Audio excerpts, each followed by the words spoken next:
stripes and bright stars through the perilous fight, o'er the ramparts we watched were so gallantly streaming, and the rockets' red glare, the bombs bursting in air, gave proof through the night that our flag was still there. Oh, say does that star-spangled banner yet wave o'er the land of the free and the home of the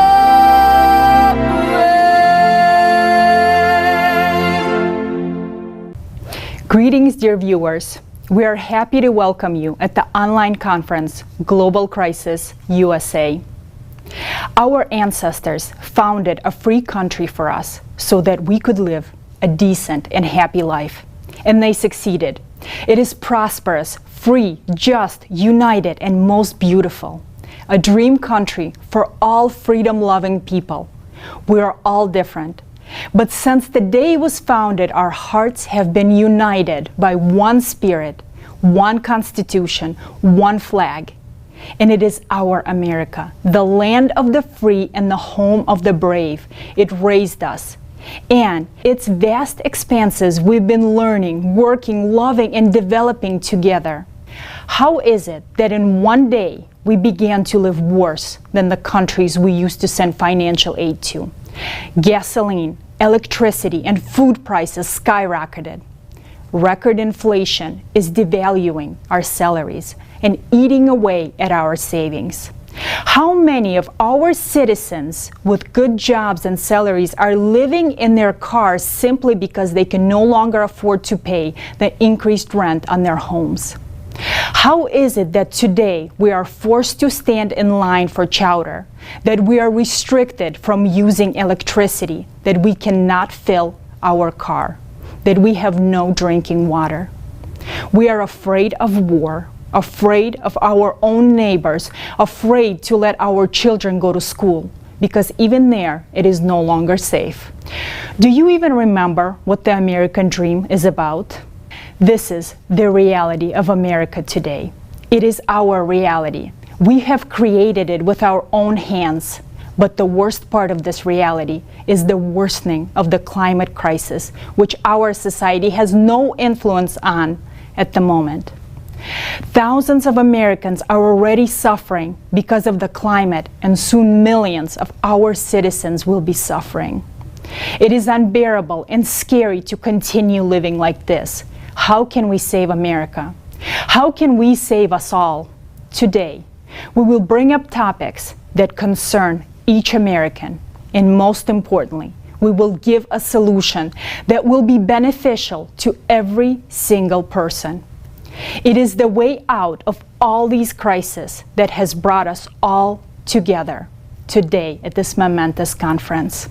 It is time to show what Americans can do when we are all united. So let's get started.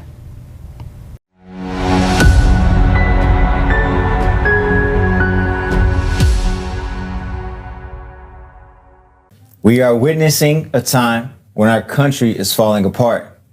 We are more divided than ever before. Our economy is showing alarming signs.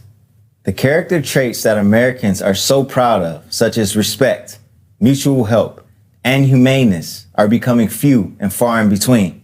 Problems with education, healthcare, mass shootings, political unrest, riots, violence, human trafficking, and climate crisis are just a few unresolved problems that are on the rise, and no one can provide a solution. Until today, we did not see the light at the end of the tunnel. Until today. This event will mark the beginning of prosperous times for every American and for each and every person. We, the American people, deserve to live in safety, peace, and security. It's time to make the American dream a reality for all. I absolutely agree with you, Roy. And our volunteers went out to the streets of American cities to hear the people's voice. Let's take a look at what concerns Americans today.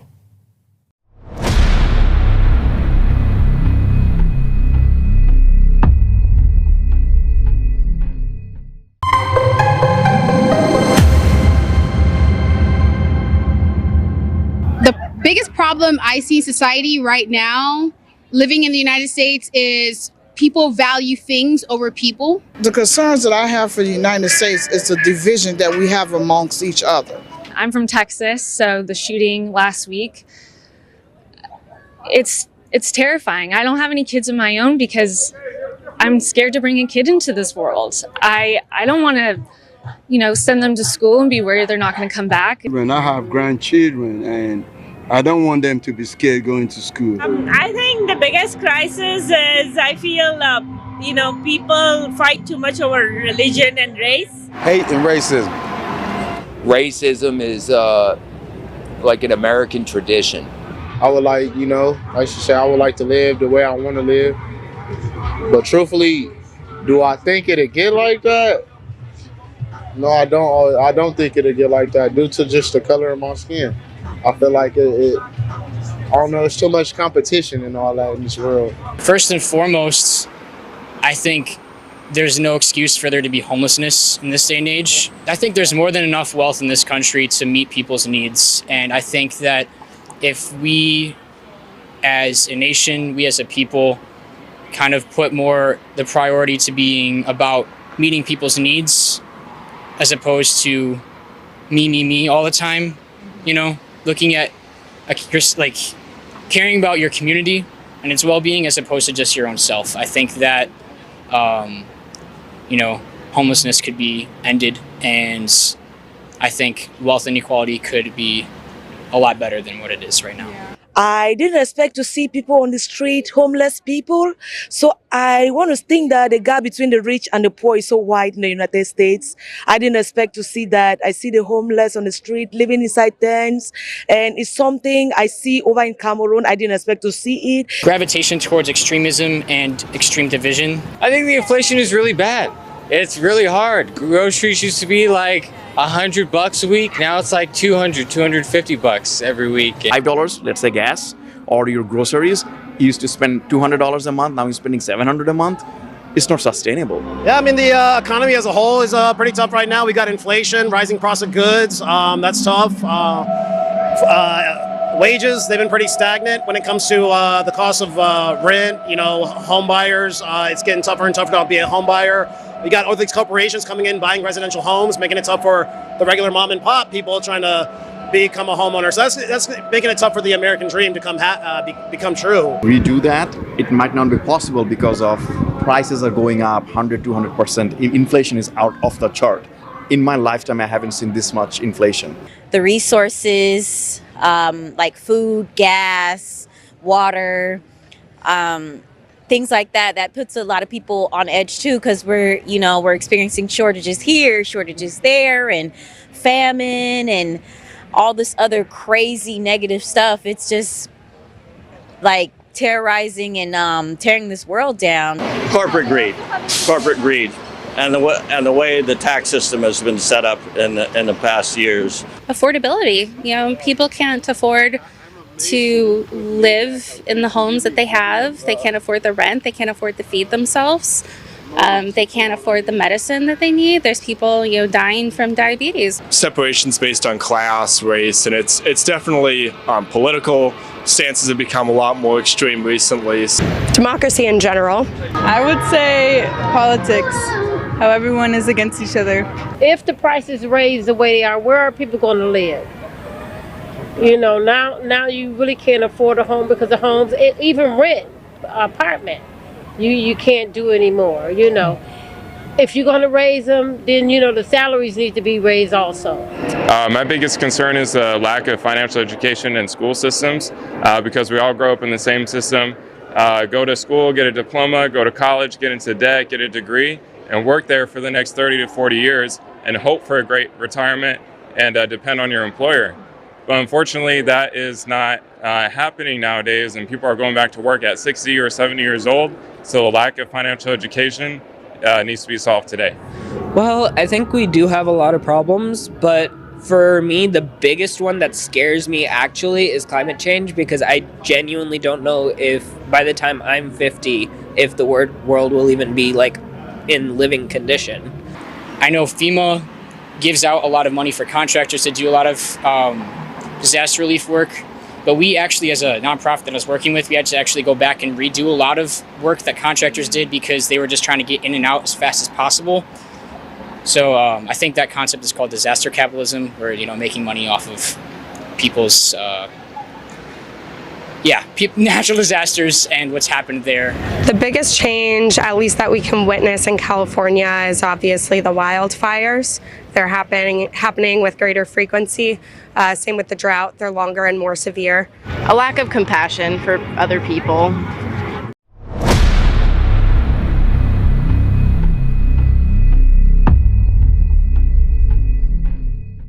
You know that things are bad. It is no longer a secret to anyone. You see how many issues there are. Today, we are going to look into the root cause of each one of them. And we'll talk about the solutions, how to fix all of this mess that we got ourselves into. To begin with, let's take a look at the economic crisis in the United States.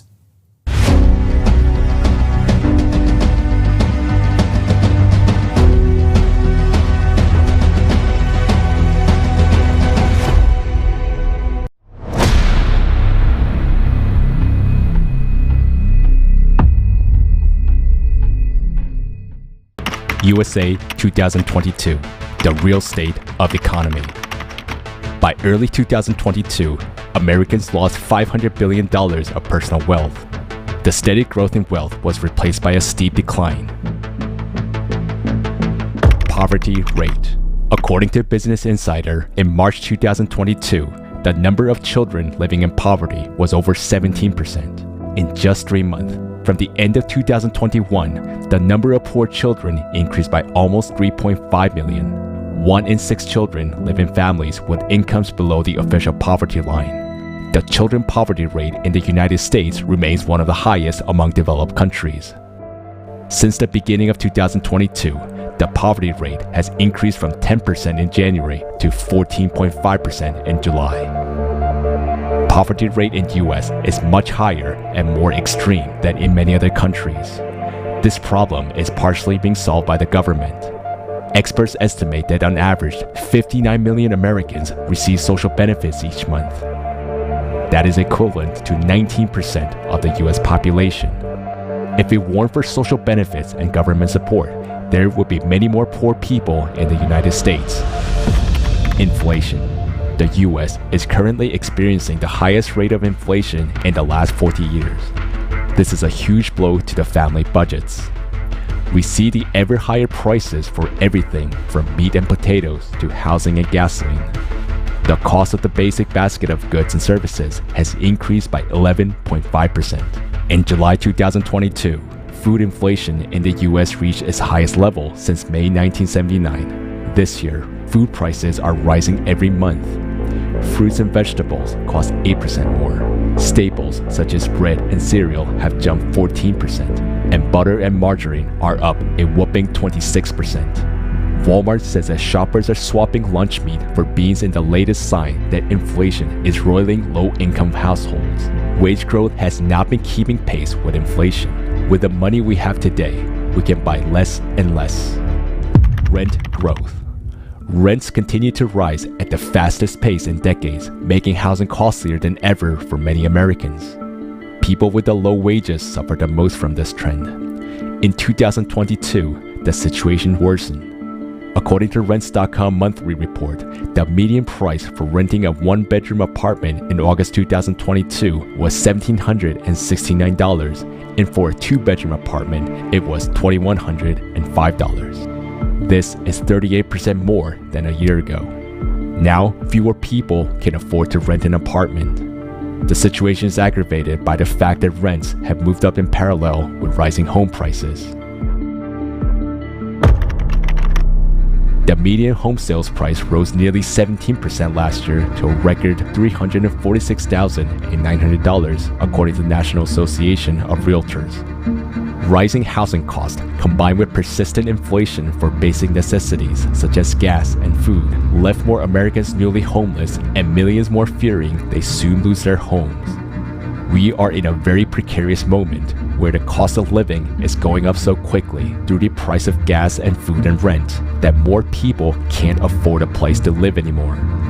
All these factors contribute to exacerbating problem of homelessness. Exacerbating problem of homelessness. Homelessness in America is a sign of a deep crisis. Today, shelters across the U.S. are reporting a great increase in the number of people seeking help. The waiting lists have doubled and tripled during the last months. Now, homeless people are living in temporary shelters or staying overnight in places not meant for living. A lot of people are living in tent camps, which are appearing in parks and other public places. In January 2020, there were more than 580,000 people in America experiencing homelessness, according to National Alliance to End Homelessness. The number of people without shelter has increased by 30% since 2015, decimating all efforts taken to improve the situation. Mortgages and debts are on the rise. Inflation, rising prices, a difficult situation are pushing Americans to take out more and more loans. In 2021, consumer credit debt in the US reached almost $15 trillion. That's about $93,000 per citizen. Loans for ordinary Americans are rising. Fighting inflation makes them even more expensive. To fight inflation, the Federal Reserve began to raise interest rates significantly. This slows down the economy, discourages business expansion, and increases the cost of consumer and mortgage loans. If these measures continue, they could lead to job losses, which would automatically lead to the problem of unemployment.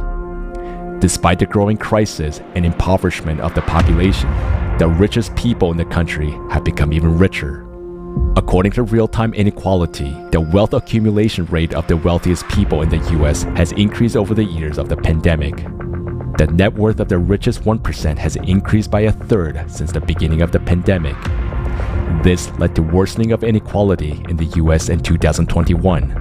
10% of the country's population owns 70% of America's income. Given the worsening economic situation in 2022, the level of inequality in the US will become even higher. According to the Organization for Economic Cooperation and Development, income inequality in the United States is the highest among the G7 countries. So what can we expect from the economic crisis? Now, it is predicted to worsen for at least 5 to 6 years. And this crisis affects not only the US, but also China, Europe, and other countries. The whole world is going into a global crisis that can't be stopped in our format of economy. Inflation is worsening. The income of the poorest Americans and the middle class will continue to devalue. A policy of controlling inflation will bring more and more businesses and industries to a shutdown. This will lead to unemployment and even greater drop in income. In a situation when a lot of Americans are in debt along with rising rent and housing prices, more and more ordinary people will find themselves on the street without a livelihood, without access to health care, and without opportunity for education for their children. This crisis will exacerbate inequality in the US and around the world. The wealthiest will continue to build up their income and capital, while the poor will become even poorer. Now the crisis is being keenly felt by the lower classes, but very soon it will affect the middle class as well. Now, it depends on the action of everyone whether the US economy will be able to survive this global economic crisis. Our only chance is to implement the model of the creative society and change the principles of the modern economy so that it benefits all people.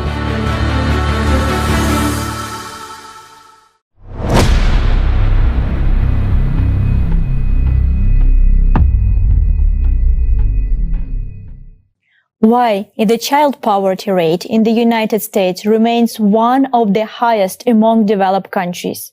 This is a real tragedy and we are losing entire generation. I can't believe that such a large percentage of children are in need of food and other basic necessities in our prosperous and developed country. To me, this is a very alarming sign. And the poverty has increased in the USA. It's 14.5%. In addition to that, 60 million people, or 20% of the population, are receiving food stamps or financial aid today, which is not so good compared to other developed countries. And the trend does not look optimistic. Of course. That's why I understand why the streets of California are filled with so many homeless people, including homeless children. Can you imagine what a nightmare that is? And all of us are experiencing rising food and housing prices. And many of us can't pay off credit cards. 42 million Americans miss the due date on a credit card payment. I even had to take a second job to support my family. Everyone wonders, why is this happening and who is to blame? Today, we have Tally all the way from Silicon Valley, California. As a major in business administration, Tally has studied the question of economic degradation for many years, and now we'd like to hear from him.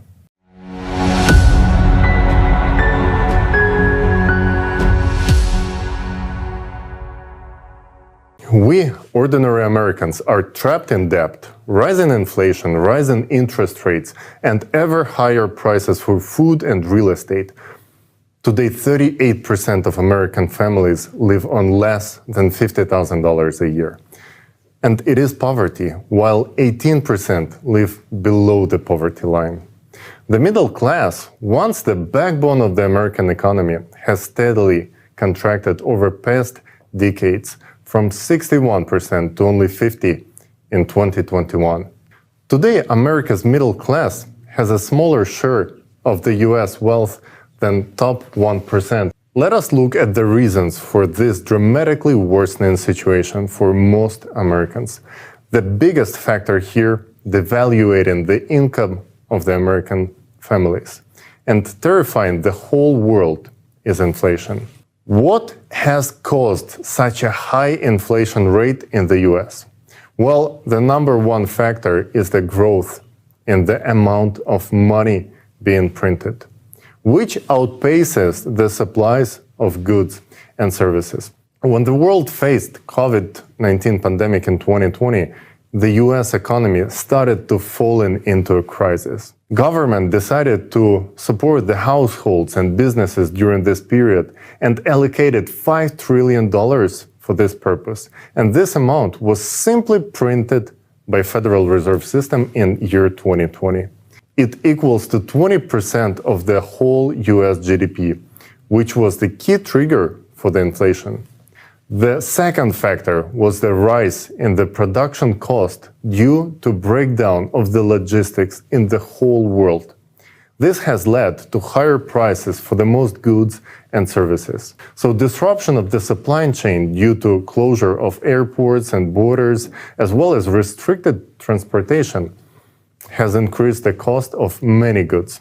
And the third factor that contributed to the inflation was the model of the modern economic system. The world economy is rapidly growing and becoming globalized, so the interconnections between different countries are becoming more and more complex. The market model that once was accepted by our world is no longer doing its job and creating growing number of problems for everyone, nations, businesses, and all of us. The Great Depression showed that market economy does not do its job in pure form. For a while, with help of government regulations, this model was somewhat managing social problems and financial crisis. But then came the different era, globalization. All countries are now dependent on each other, and turbulence in one country affects the whole world. No country can individually cope with a huge number of the extreme factors affecting its economy. So we need to take a look at this new solution. How do we fix this system and how do we create conditions for the globalized rapid development while we have AI developing and the global crisis threats are facing all of humankind. We need to combine the efforts of businesses, politics, and science and create another model of the world economy which will meet these challenges. The exactly one that brings benefits to all countries, businesses, and people. And such concept is being developed within the Creative Society project. This concept proposes a universal basic income that would satisfy everyone's basic needs, which is again turns on and stimulates purchasing power and growth of businesses and industries. The Creative Society model puts forward a predictable, stable, world-planned economy with no inflation, tax minimization, no duty fee, and no interest loans for businesses. The Creative Society is a model that overcomes divisions and dependencies of power and money and creates beautiful new world where human life has the highest value.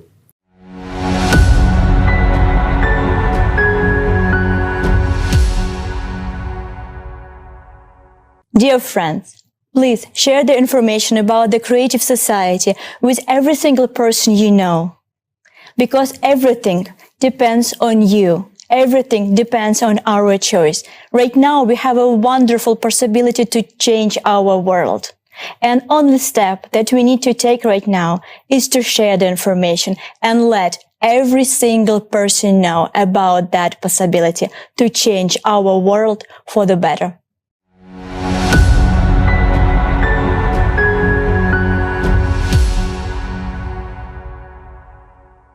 Facts that we just heard are quite disturbing. Can we see that first graph? Income inequality is devastating. Middle class is shrinking faster than ever before. Society is polarized, and you can see how the wealth of the general population has been decreasing for decades. But look at the way it plunged since 2020. If that's not the beginning of a crisis, then I don't know what is. How do they plan to solve the problem of this huge debt bubble? There are really no economic or even mathematical models that can solve the debt problem. It is tens of trillions of dollars that states owe to each other and hundreds in generalized debt. Historically, this kind of crisis always led to a war, and the winner was setting the rules to benefit themselves. And it makes no sense to repeat the same thing. Again, we have to start from scratch before it is all too late. All debts have to be reset. U.S. will benefit from it the most, as the debt of our nation is the biggest in the world. Otherwise, the economy collapsing, like now, that's going to be a hard fall for us to take. That's true. Jason, so what do you think? So can we hear more about the solution? How do you transition to an economy which is interest and debt-free, a thriving economy that serves people? Maybe Tali can answer this question? Yeah, thank you, of course. Well, first of all, the economy has to have a goal. Without the goal, it's just like, we're not going to do it. And the goal has to be simple, to provide each one of us with everything necessary for living. So basically, it is called universal basic income. And the economy has to generate wealth for all of the people. That is the only way to actually avoid mass unemployment with the introduction of automation, which is already happening. We're already witnessing it. And we can take the best practices from big international corporations and see how they operate and generating profit for their stakeholders. There is no corporation basically in the world which could do business without the plan. And even if you take a small bakery store, they cannot do business without the plan. But we somehow think that invisible hand will figure it out on the world market. That's not working, and it's proven to be a failure. So that is the only way to avoid underproduction and overproduction, to have a plan. And we know how much our ecology is suffering from overproduction, by the way, these days. So yeah, I think first of all, we have to set a realistic goal for our economy. But does a universal basic income mean that people will stop working? Good question. Yeah, that's actually a very good question. People think if we're gonna have universal basic income, everybody gonna stop working. But of course not. Like, for example, would you stop making music or doing your business only because you met your basic needs? No. Yeah, I think so too. Nobody would stop doing what they love just because they covered basic needs. And this is just ridiculous to even think so. People always want to do better, and better than just basic level, right? And social status is also important. So people tend to aspire to do better. And the ability to do business and work, it is also very important. And it also has to be everyone's right, just as it is today. But we have to make the system work right for the benefit of people. Today, because of the debt slavery and fears of losing jobs and constant crisis, people are so stressed out that it is basically a constant stress, just constant basis, that many people just simply cannot handle it. And the system itself is driving people crazy. This is one of the major reasons why we have so many problems with mental health in the society, and simply we cannot call our society a healthy society.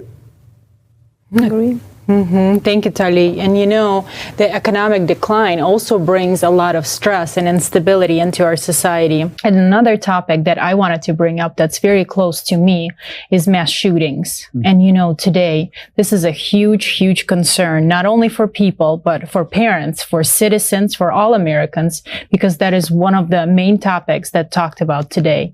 And unfortunately, today we also see that the solutions that are being provided are not going to solve anything. Whether we take the guns away or whether we keep the guns, we still need to have another solution. So we would like to hear more about this topic, and maybe we can watch a video to see what can we do as a society to keep our kids safe.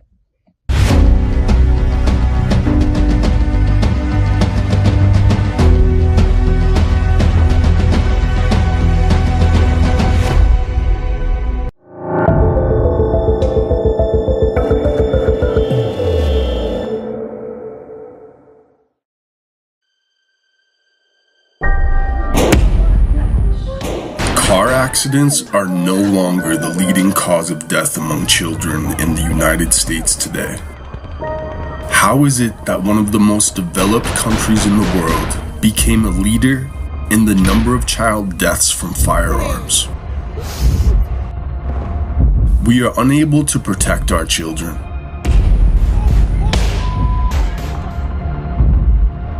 From 2019 to 2020 alone, the number of such deaths increased by 33%. This number keeps rising. More than 4,300 children have died since 2020. Is it normal that no one today can be sure that their child will come home from school alive? There are about 400 million civilian-owned firearms in the United States. We already have more guns on hand than there are people in the country. And in spite of this, we still don't feel safe. There were 417 mass shootings in 2019, 611 in 2020. And last year, this number has increased to 693. In 2021, 40,000 people were shot dead. That's comparable to the population of cities like Concord in New Hampshire or Lenexa in Kansas. Every year, an entire city is shot down. We elect these or those politicians hoping that a new government will change the situation. But the number of shootings and the amount of violence is only increasing. Some people yell that free access to guns is to blame, while others say that it's our Second Amendment right. While they are butting heads with each other, our loved ones continue to die. In our consumerist society, human life is worthless. And this is why we are unable to solve this problem. Doesn't this make you wonder about our priorities as a nation? Where is our common sense? Common sense is in building the creative society in which human life is the highest value.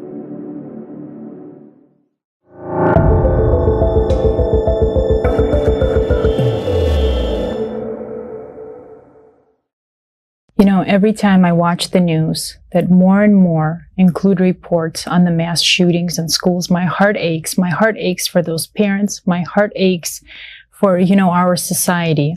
I cannot imagine what the victims' families are going through. And, a question arises, isn't our society that hopeless that we cannot solve this problem today? It's one of the most critical problems, I would say, that we have. Well, before Jason answers that, the truth is, many people refuse to even think about this problem because they see no way out of the crisis, But the solutions that are being offered, this virus of aggression is too deep, I feel like, in the bones of the people, Yeah. But if we want to call ourselves civilized society, we definitely need to do something. We definitely need to find a solution to this problem. And let's hear today the opinion of a retired veteran and the father of two, Jason Bell. As a veteran, one becomes acquainted with violence and develops the ability to operate in that violence. But when did this become the acceptable norm in our society? In 2009, a shooting occurred on a military base, and it became embedded in people's minds that a mass shooting is something where a bunch of people die.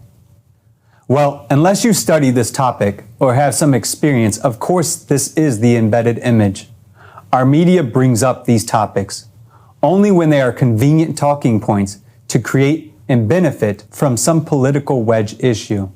Is it not our hope that our children make it to adulthood and become fully prepared for the life ahead of them?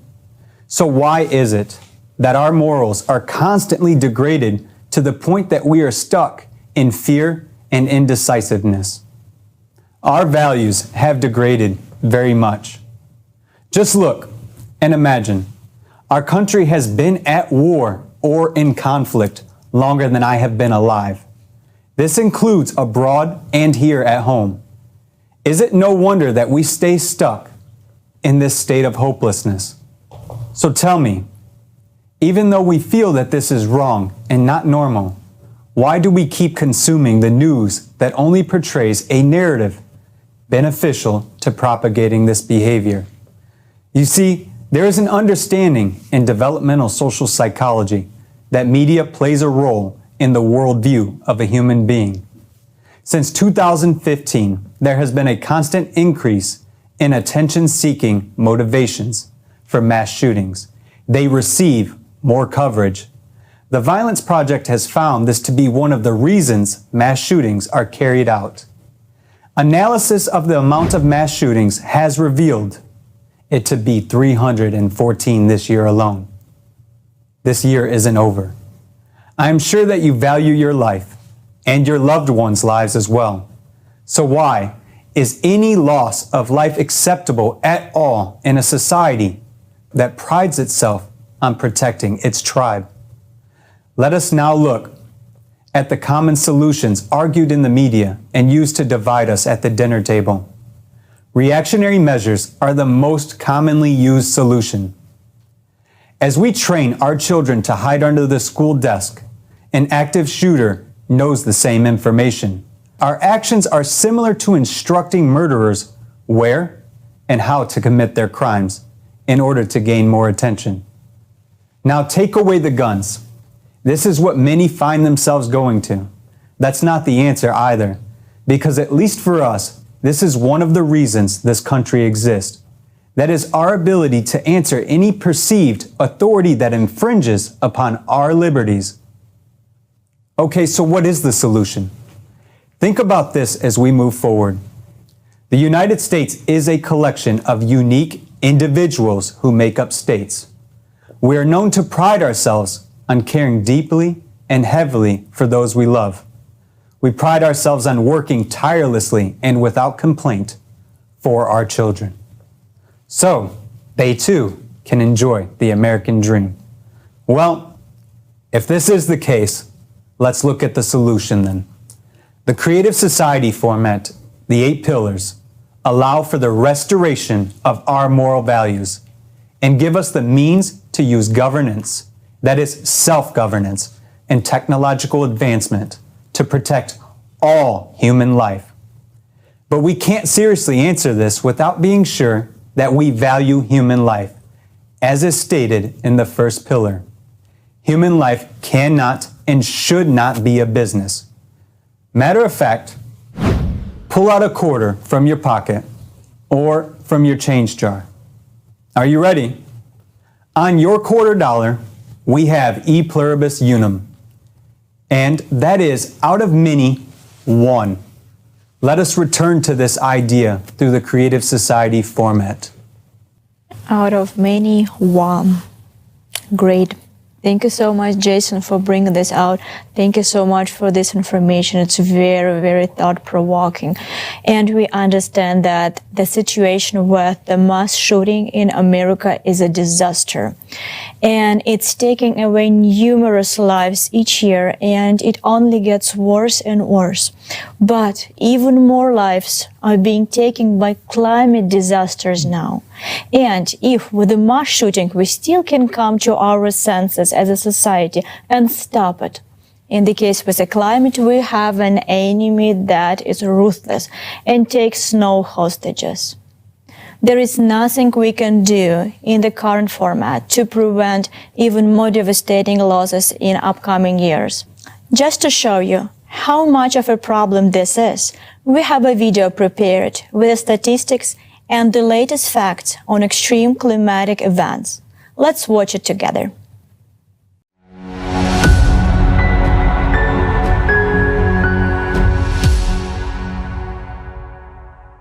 Climate Disaster Monitoring, USA, 2021 to 2022.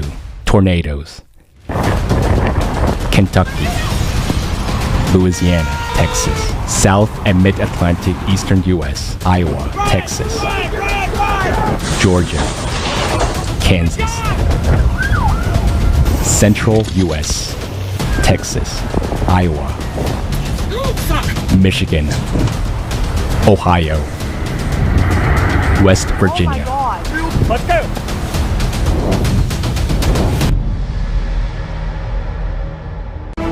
According to NOAA monitoring, there has been a rapid increase in the number of tornadoes across the United States. In December, there are on average 24 tornadoes per month. But in 2021, December set an all-time record, 232 tornadoes. That's almost 10 times more than the norm. As early as March 2022, a new record was broken. On March 5th, a series of devastating tornadoes struck Iowa with abnormally high strength and the longest path of any known tornadoes at this time of the year. And already in April, a single series of tornadoes caused more than $1 billion in damage alone. This chart shows that the path of tornadoes across the land is getting longer and wider. In the near future, given such progression, the most powerful tornadoes will occur year-round, even in those areas of US where they have never happened before. Storms and hurricanes. Hurricane Ida. Central US, Southern California, South and Mid-Atlantic Eastern US, Midwest, Northeast US, Montana, Minnesota, South Dakota. According to the study, the number of powerful hurricanes has increased by 30%. Hurricane Ida intensified abnormally fast and jumped from Category 2 to a Category 4 in about 24 hours. If earlier hurricanes used to weaken after reaching the mainland, Ida maintained its strength and affected 22 states. Ida became one of the most expensive hurricanes in US history, with at least $75 billion in damage. The number of convective storms that have caused more than $1 billion in damage is growing at an unprecedented rate. Between 2000 and 2010, 34 such storms occurred, and in the next 11 years, there were already 93. Abnormal heat and drought. California, Texas, Oregon, Nevada, Utah, New Mexico, Arizona, Connecticut, Massachusetts, Oklahoma, Nebraska, Kansas. According to the U.S. Environmental Protection Agency, extreme heat waves across the country have become longer and more intense. In the United States, extreme heat is the leading cause of death from natural disasters among our citizens. Every year, the temperature anomalies increase. Today, 66% of our country suffers from drought. Moreover, 27% are the most dangerous types of drought. Since 2000, their area has grown more than fivefold. The mega drought has affected more than 2/3 of the states that are vital to the U.S. agricultural sector and support nearly half of national production. According to the current drought progression, within a few years, the U.S. territories may become completely unfit for agriculture and even for life. Abnormal rains and flash floods. Washington, Alaska, Yellowstone National Park, Montana, Virginia, Missouri, Kentucky, Death Valley National Park, California, Nevada, Texas, Mississippi.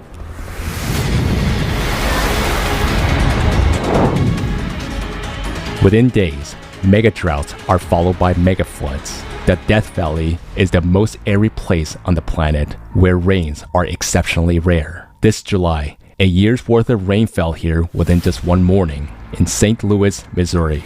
A quarter of the annual rainfall fell within just 12 hours. Such flood used to occur every 1,000 years. But in the summer of 2022, in less than 1 month, 5 1,000-year floods occurred in the United States.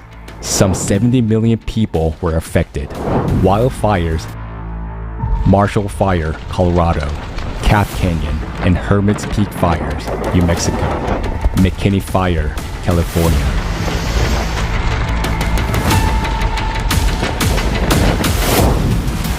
This year alone, wildfires in the US have already burned 160% more land than the 10-year average. As of August 30th, the damaged area was more than 7 million acres, the equivalent to the area of the state of Massachusetts. Almost half of all the area affected by fires is in Alaska. The northernmost state is experiencing the largest wildfire season in its history. Wildfires in the US have become not a seasonal threat, but a year-round danger. Only 50 years ago, there was no such thing as megafires, while in 2021, there were 13 megafires recorded, and dozens more almost reached this area. The Marshall Fire in Colorado broke out in late December. Its winds accelerated to a speed of a Category 3 hurricane and became the most expensive fire in the state's history. Losses totaled $2 billion. Climate disasters are increasingly hitting the global economy. In the US, over the past 10 years, the climate has caused more than $1 trillion in losses, and 2/3 of this amount falls in the recent 5 years. In 2021, losses from the natural disasters total $169 billion, which is 95% above the 21st century average. Over the last 30 years, the number of natural disasters has been growing at a shocking rate. But that's not the trouble yet. The real trouble lies ahead.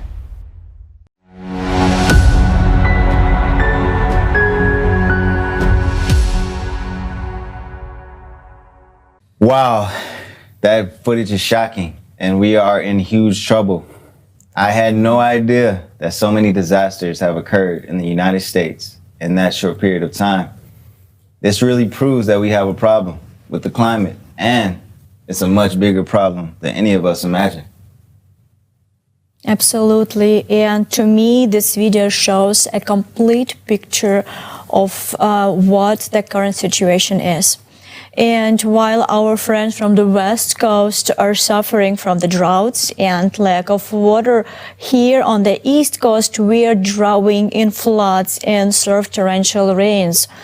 And of course, we understand that climate disaster impact the global economy. In the US, over the past 10 years, the climate has cost more than $1 trillion in losses. Just think about this number. If last year there were many skeptics who said this is natural warming, which has happened many times before, or there was ones that said we are fine, our region is definitely not going to be affected. Maybe last year there were many people like that, but not this year.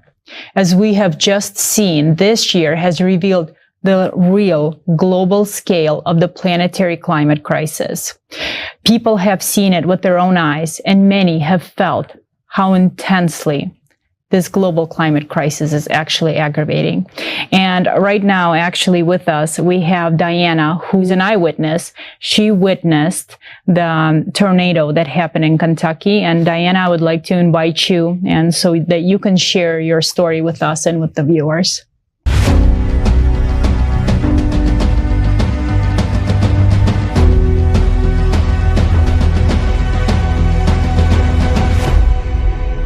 Thank you so much for having me, everyone. It's a pleasure to be here.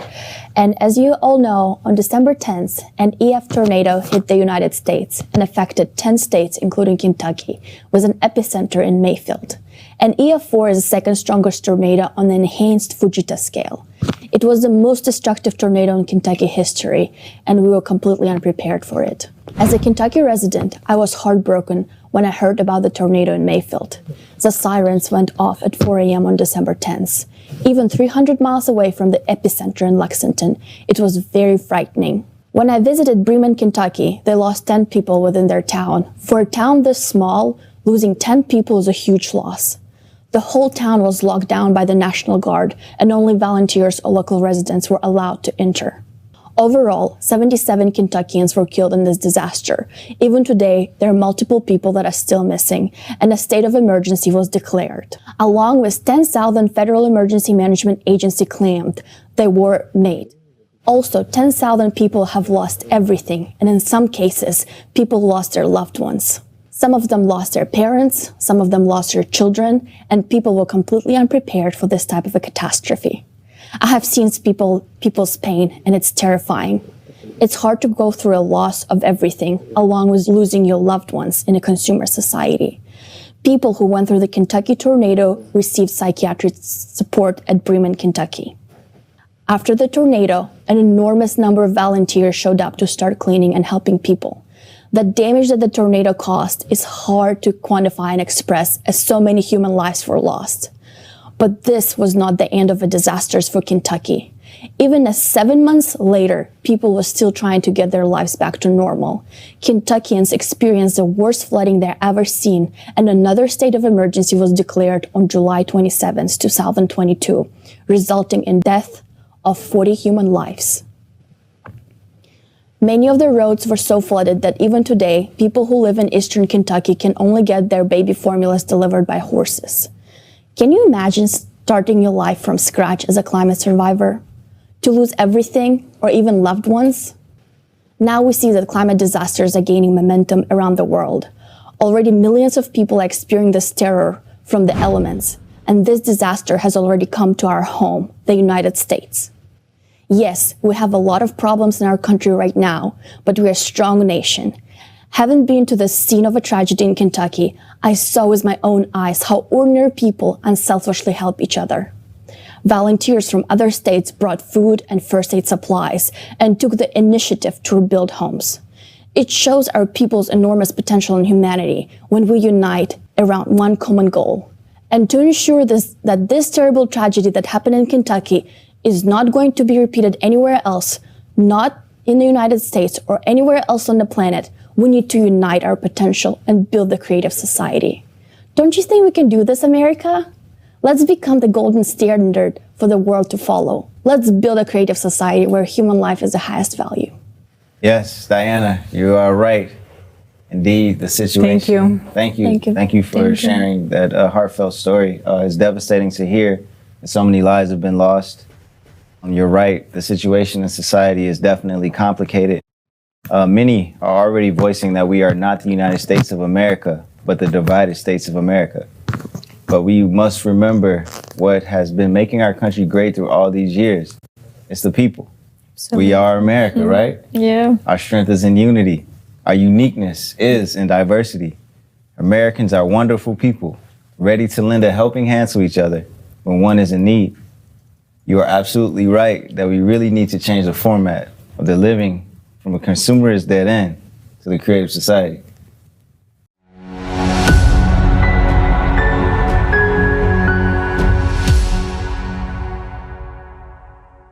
My friends, loved ones, and colleagues, and my fellow Americans. Share this conference with everyone you know.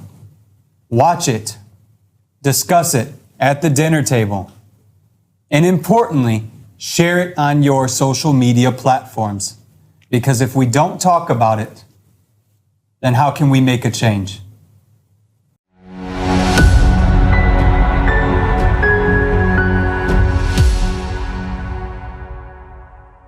Today, it is already obvious for everyone that climate is changing, and no one can really deny that. Although we are being told that this change is human-made and is caused by anthropogenic CO2 emissions. But is that really the case? Can human affect the climate that much? There has been an uneven fight against CO2 emission for almost 4 decades. They implemented new taxes, quotas trades on markets, and billions of dollars have been allocated from budgets to green projects.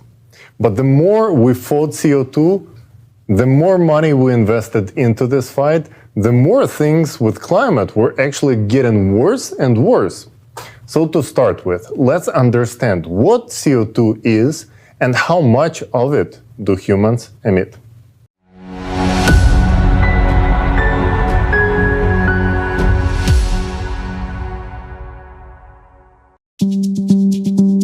The climate is changing rapidly. Today, we're told that our greatest enemy is anthropogenic CO2. To fight CO2, they tell us to shut down plants and factories, stop heating our homes and filling our cars with gasoline, stop eating meat, and stop showering. We're also told that we should breathe less, stop having children, and generally reduce the human population on the planet.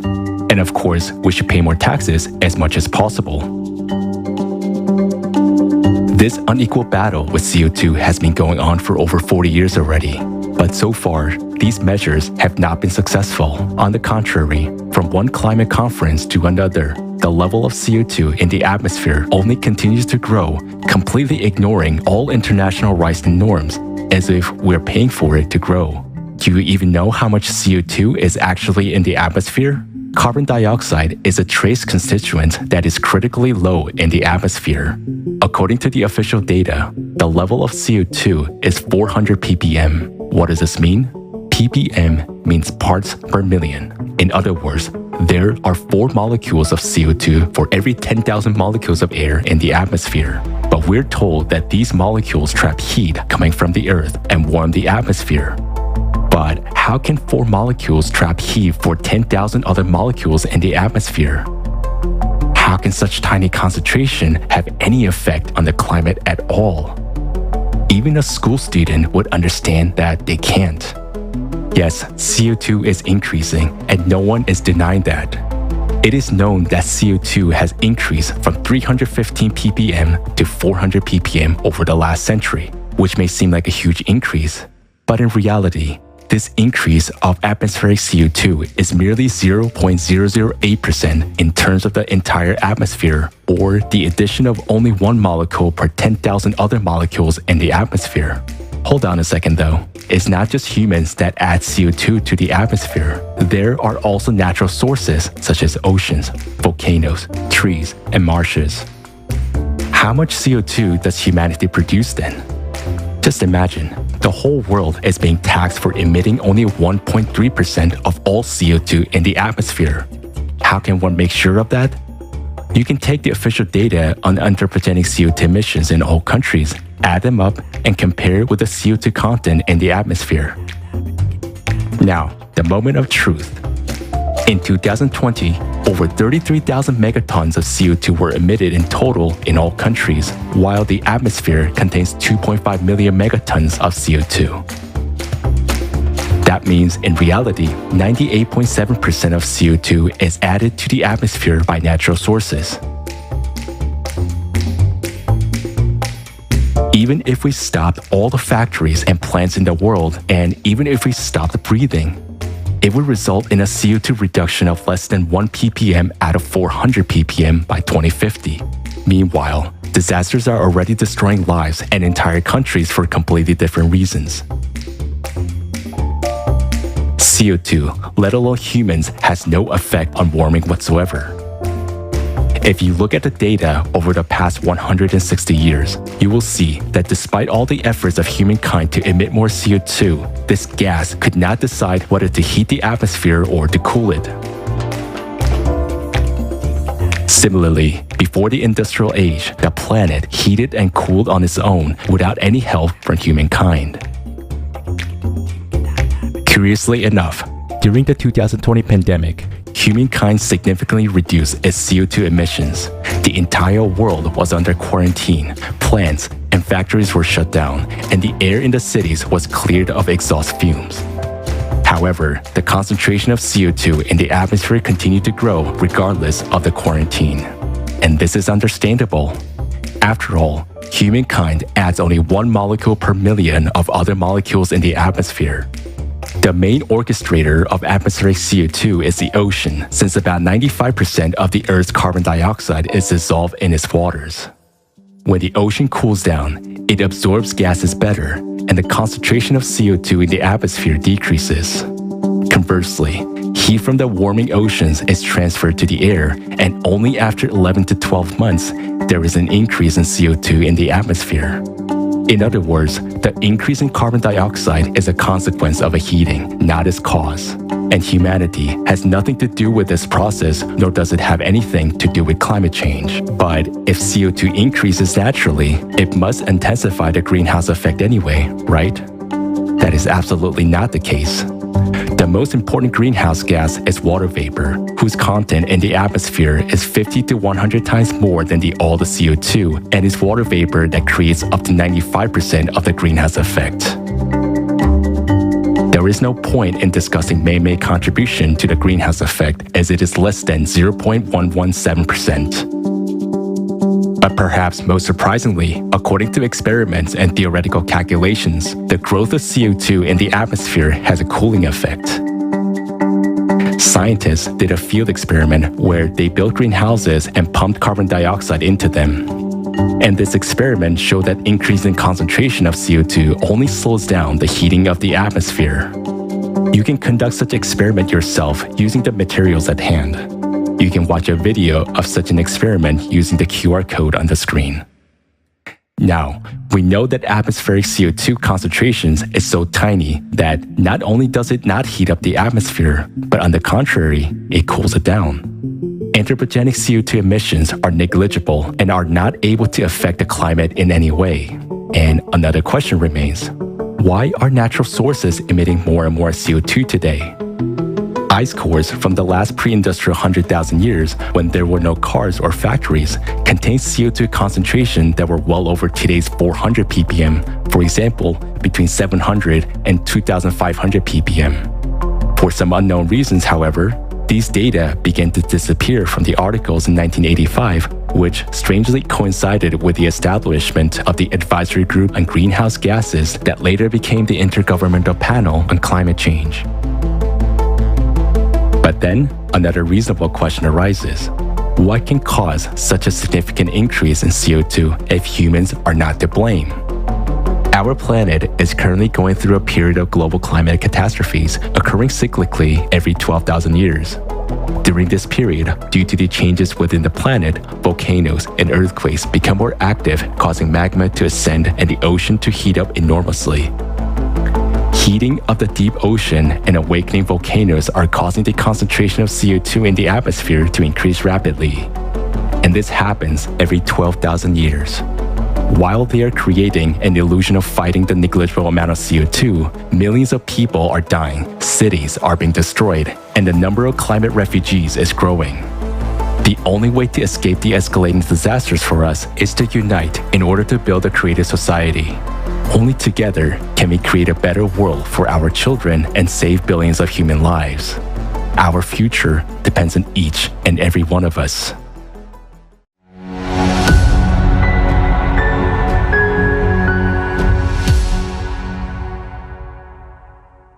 This actually might be quite shocking to many, the fact that CO2 is rising because of the ocean water getting warmer. Many million years ago, the CO2 level was as high as 7,000 ppm, and now it is only 400 ppm. So where did the difference go? It's all stored in the ocean waters. And ocean is the primary storage of CO2. And the way it works is like this. When ocean gets cooler, it absorbs CO2. And then when ocean waters get warm, they start releasing CO2 back into the atmosphere. So believers of anthropogenic theory try to convince us that the ocean warming up because of the human emissions of CO2, when in fact it is the complete opposite.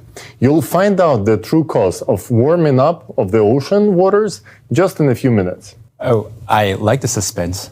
Yes, it is indeed. Isn't it interesting that during the pandemic, when the industry slowed down, CO2 should have stopped rising, but it continued to grow? However, it is not surprising at all, since humans only emit a little over 1% of CO2 emissions into the atmosphere, and the rest comes from the ocean. And it is also worth noting that swamps and trees have recently started doing the same.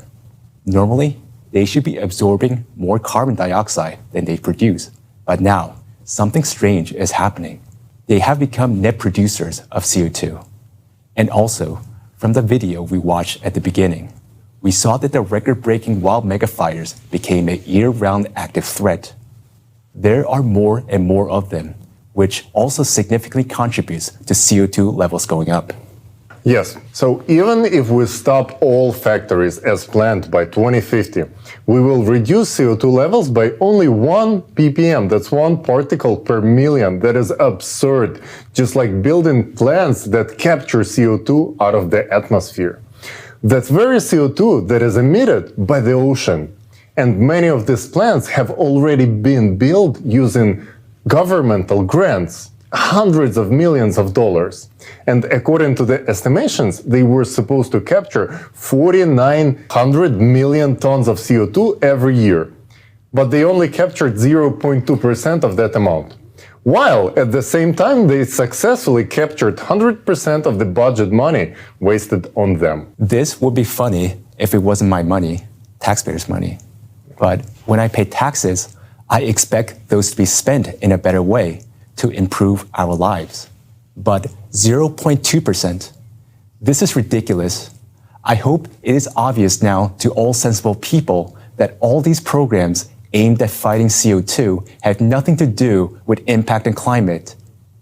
Let's take a look at the real causes of climate change.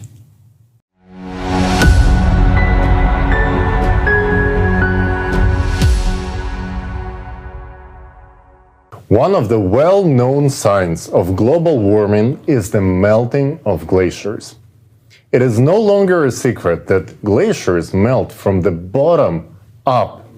But why is it happening this way? Let's take a look.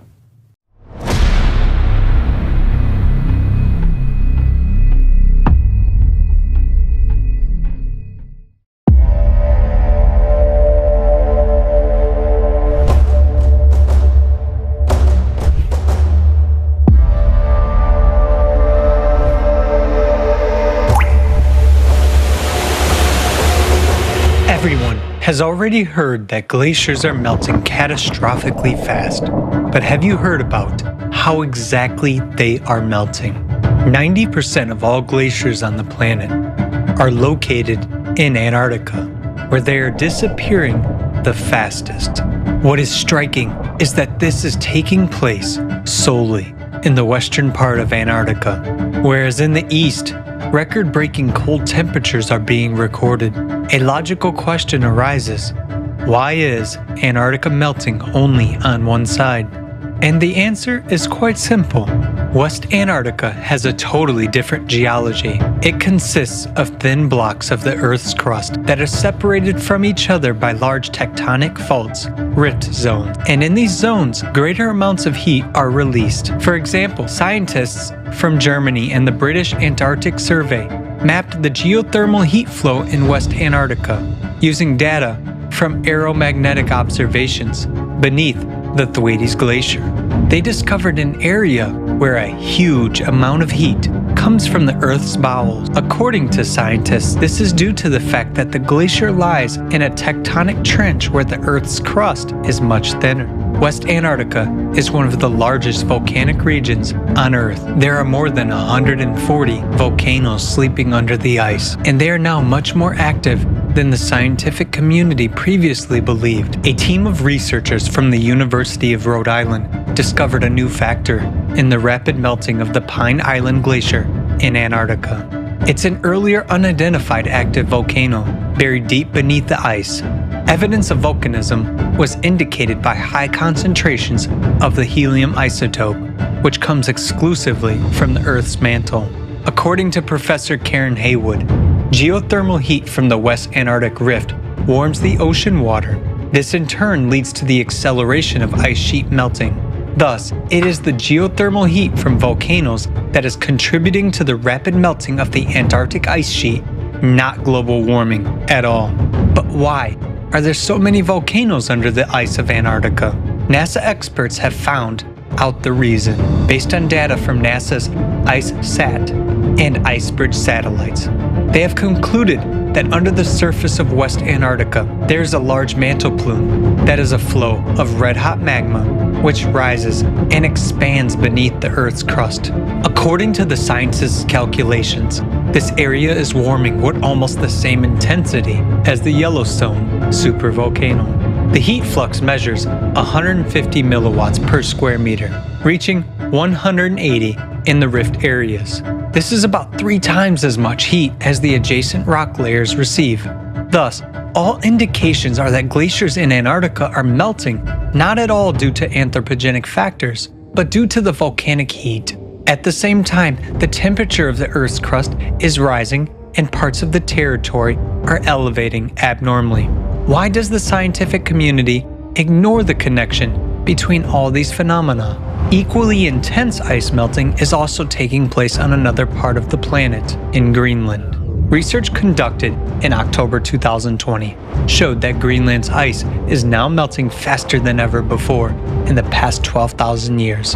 In 2019 alone, Greenland's ice sheet lost the most ice in recorded history, 600 billion tons. It is also surprising that giant lakes appear under the surface of the glacier, which is actually 1.5 kilometers thick. As of today, we already know about 6 dozen subglacial lakes of Greenland. The temperature of the ice surrounding them is around minus 28 degrees Celsius. But these lakes do not freeze. Why? Several research groups of scientists joined in the effort to find an answer to this very question. They discovered the fact that under Greenland, just as under Antarctica, there is a mantle plume. Geothermal flows coming from its bowels cause formation of subglacial lakes and melting of glaciers. Using gravitational research, a team of American scientists led by Professor Ralph von Friese estimated the thickness of Greenland's crust. Active melting of glaciers has been observed in the northern part of the island, where the crust is thinner and an increased geothermal flow due to the rising mantle plume has been detected. Using seismic tomography data, scientists from an interdisciplinary team at the Schmidt Institute of Physics of the Earth saw that the flow of magma rises from the center of the core to the Earth's surface right beneath the central part of Greenland. This is where the largest number of subglacial lakes are located. The scientists have calculated the theoretical heat flux corresponding to this magma chamber and found that this heat is sufficient to warm the base of the glacier up to the melting point of the ice. These same results have been confirmed by similar studies using machine learning technology. That the world's 2 largest glacial regions, Antarctica and Greenland, are melting because of increased geothermal flows coming from the interior of the planet. But what is intensifying them? Mantle plumes have been beneath the glaciers for millions of years, but it is today that their magma rises closer to the Earth's surface and causes increased heating of the Earth's crust from the inside. This indicates that abnormal processes are starting to occur in the bowels of the Earth, in its very core.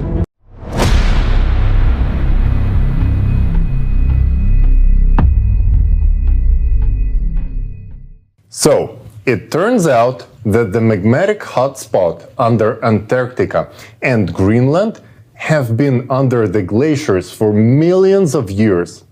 But the intense melting of these glaciers has begun simultaneously only since 1995. Exactly. So for some reason, magma under the glaciers began to rise up after 1995 and melt the glaciers from below.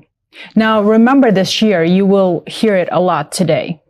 Another unexpected fact is that starting from the very same 1995, the waters in the Weddell Sea, right next to the West Antarctica, has begun to heat up. In the Weddell Sea, the water is hidden at the ocean floor at the depth of more than 2,000 meters. And at the very same time, the upper 700 meters are almost not heated up at all. And this is not surprising. After all, the Weddell Sea is bounded on all sides by volcanic structures that are currently active. Yes, so the Weddell Sea has been heating up since 1995, and this is caused by the rise of magma. Today, the heating of the ocean floor is not only happening in the Weddell Sea region, but also all over the world. And why don't we watch a quick video on that as well?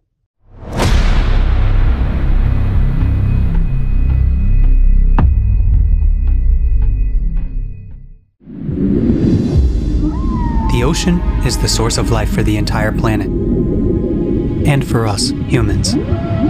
But it ceases to be the source of life. It is about to become the source of our death.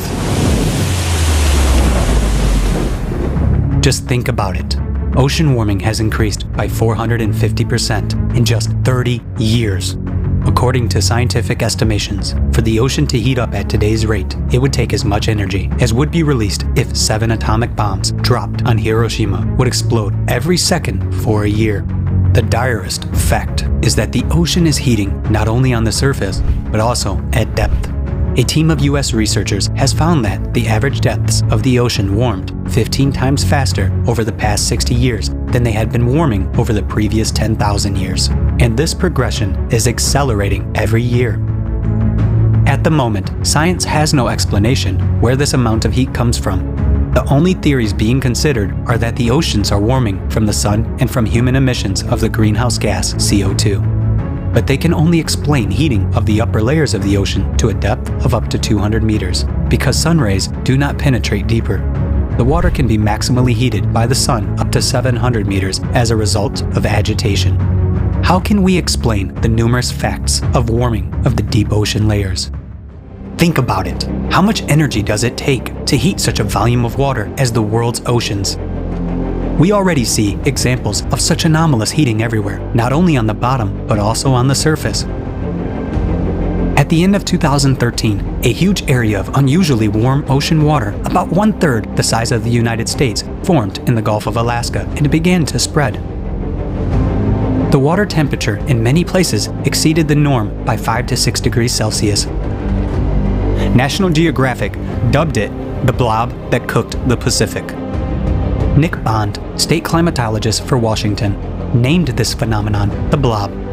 The appearance of such anomalies began to suddenly become more frequent. There is something common that unites the places of formation of all these blobs. These are geologically active regions with a young, thin crust, with active underwater volcanoes, cracks, and deep crustal fractures. These are places of the most active output of hot and fluid magma. The ocean is called the kitchen of weather. The warming of its waters already enhances catastrophic typhoons and hurricanes, which annually claim thousands of human lives. The unprecedented heating of the ocean suggests that the ocean is already exhausting its ability to contain the energy trying to escape from the bowels of the earth. And when magma reaches the denser and thicker rocks of the continental crust, which on average is 2 to 3 times thicker than the oceanic crust, then the processes of cascading eruptions of land volcanoes will begin, and it will be too late to stop this process or to seek salvation. We must do everything now so as not to regret later on that we didn't do enough to build the creative society.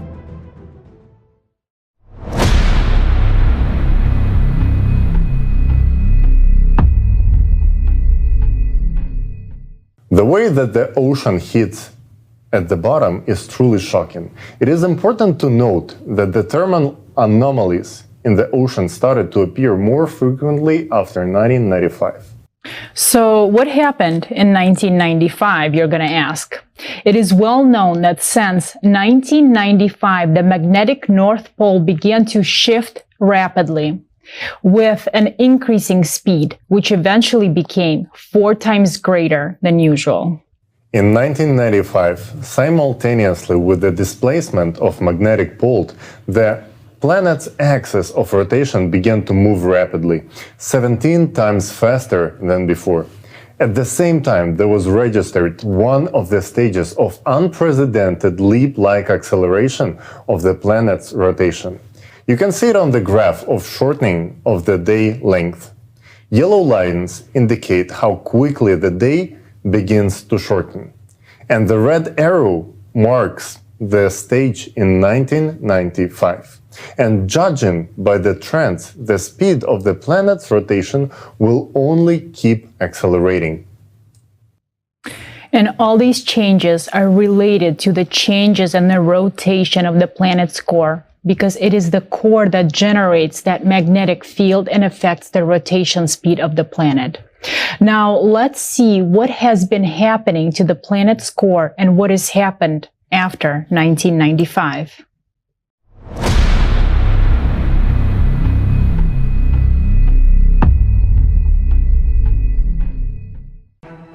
Another important evidence confirming that abnormal processes are taking place in the core is the drastic acceleration of the North Magnetic Pole's drift by 3.5 times over the past 20 years. Together with the extreme acceleration of the North Magnetic Pole movement, a mysterious anomaly weakens the planetary magnetic field, which protects us from dangerous galactic and solar radiation. Scientists have been able to calculate that the Earth's magnetic field has weakened by 9% over the past 200 years.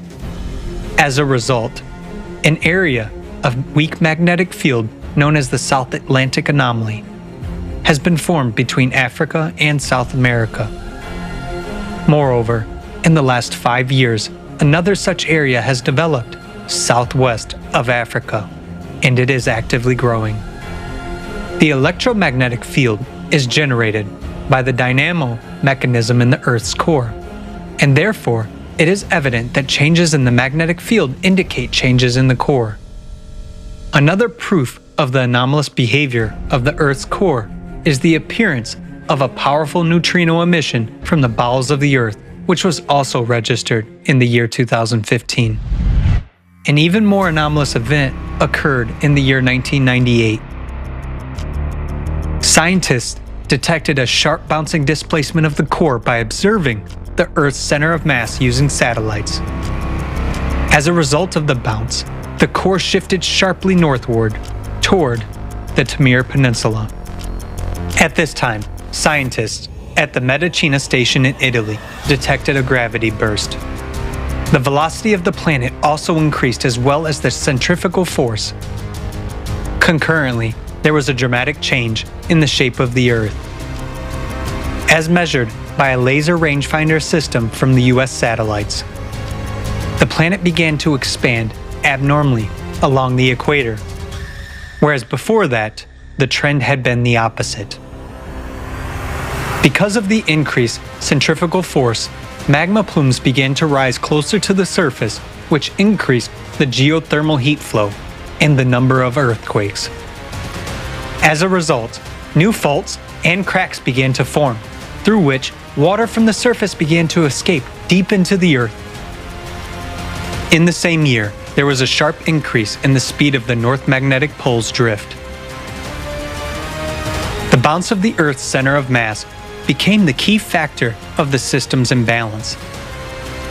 This event led to a dissonance among all the Earth's shelves.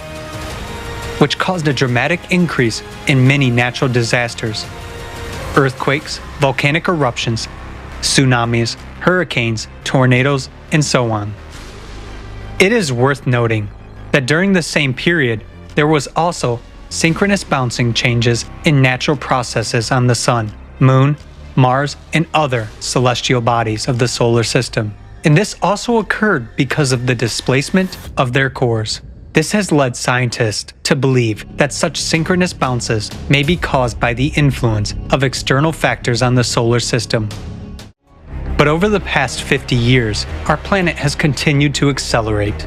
Since the year 2016, this trend has intensified even more. July 19, 2020, was recorded as the shortest day in the history of observations. Even seemingly insignificant acceleration of the huge mass of the Earth will cause catastrophic consequences in the near future.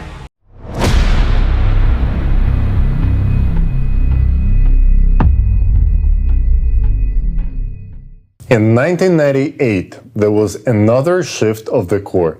Such catastrophic changes in the core lead to acceleration of the planet's rotation and deformation of the Earth's crust. It is important to note that the number of earthquakes at the ocean's floor began to grow precisely because of this.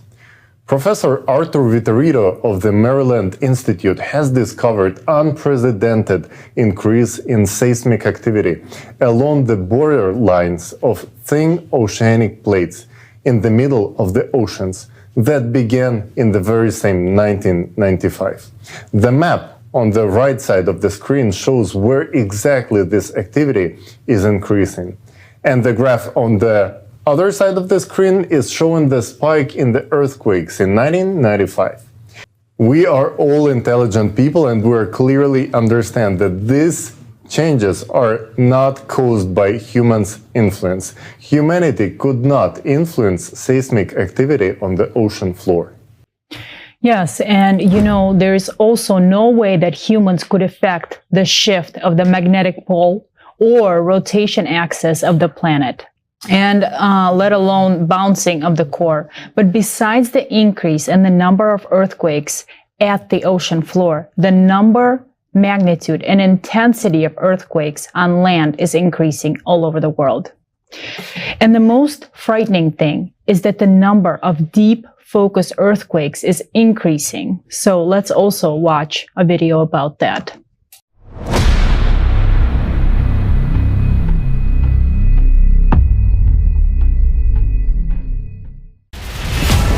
Earthquakes and volcanoes. The power of the Earth's interior manifests itself unpredictably on the surface, causing colossal damage and destroying all life around.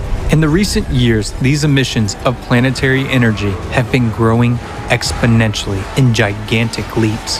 Something inexplicable has started to happen.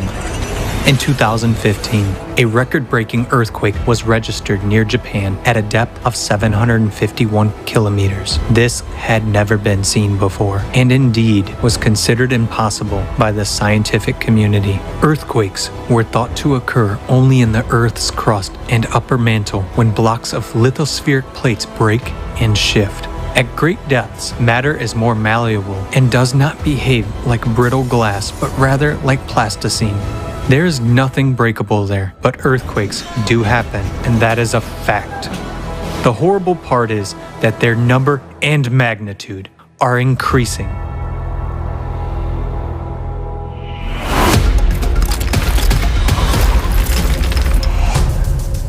Earthquakes are not only becoming deeper, but they are also getting closer to the surface, which means they are becoming more destructive.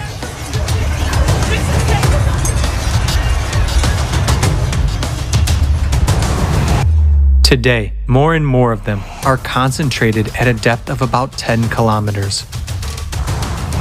For example, an entire series of 36 seismic events of significant magnitude from 4.5 to 7.0 occurred near New Caledonia in early April 2022. Just one earthquake of similar magnitude and depth in August 2021 in Haiti caused fatal damage and killed more than 2,200 people. The deadly threat is increasingly rising to the surface of the Earth. Right before our eyes, cracks are appearing and faults are being activated. The ground is literally crumbling beneath our feet, swallowing whole houses. Faults have been activated in the USA, Kenya, Iceland, Turkey, China, Lake Baikal, and other regions. Each of them can cause enormous damage. It is an abyss opening underfoot. The number of observed earthquake swarms, that is, of clusters of rhythmic shocks, is increasing on the planet. A swarm is characterized by almost similar magnitudes of seismic events that occur at short intervals in a local area. The number of seismic events in individual earthquake swarms has increased from a few or few dozens to hundreds and sometimes thousands. Their magnitude and duration have increased.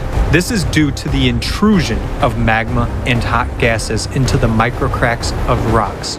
Swarms are now being recorded not only in fault zones and near volcanoes, but also in more quiet regions. The Palghar region of India, located in a quiet continental region, began swarming with earthquakes in September 2018 and continues to this day. In just 2 years, about 5,000 earthquakes of a magnitude up to 3.8 occurred within a small area.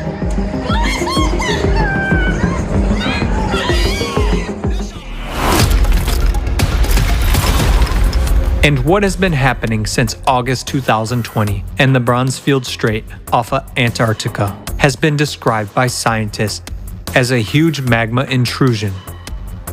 Some 85,000 earthquakes have been detected in the first 6 months, with a maximum magnitude of 6. Normally, these processes occur over geologic timescales as opposed to over the course of a human lifespan, said study co-author Simon Czeska, seismologist at the Research Center in Potsdam.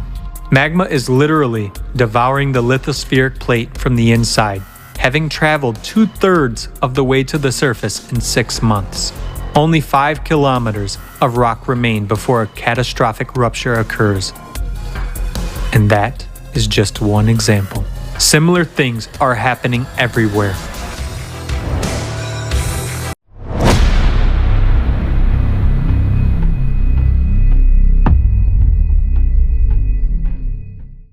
Note that 85,000 earthquakes have occurred right off the coast of West Antarctica, where the Weddell Sea is heating up. Doesn't that alert anyone? For the cause is the same. Magma is coming to the surface, and it causes both earthquakes and heating of the ocean. And it is important to note that not only did seismic activity begin to increase as a result of core displacement, but another catastrophic anomaly appeared as well. Everyone knows very well that Siberia is now warming up 3 times faster compared to the rest of the world. And this is happening in the least populated area with virtually no CO2 emissions. However, in these very places, people have started to witness water boiling in their wells and fires starting to break out from under the snow. Now that is alarming. And look at the trajectory of the direction of the core shift. If you looked at the projection from where the core shifted, it is under West Antarctica towards Siberia. That means the shifting of the core caused 2 waves of magma to rise from the Earth's inside in opposite directions, intensifying the rise of magma, which began in 1995. However, the rise of magma occurs not only in Siberia and West Antarctica. Let's watch a video about that.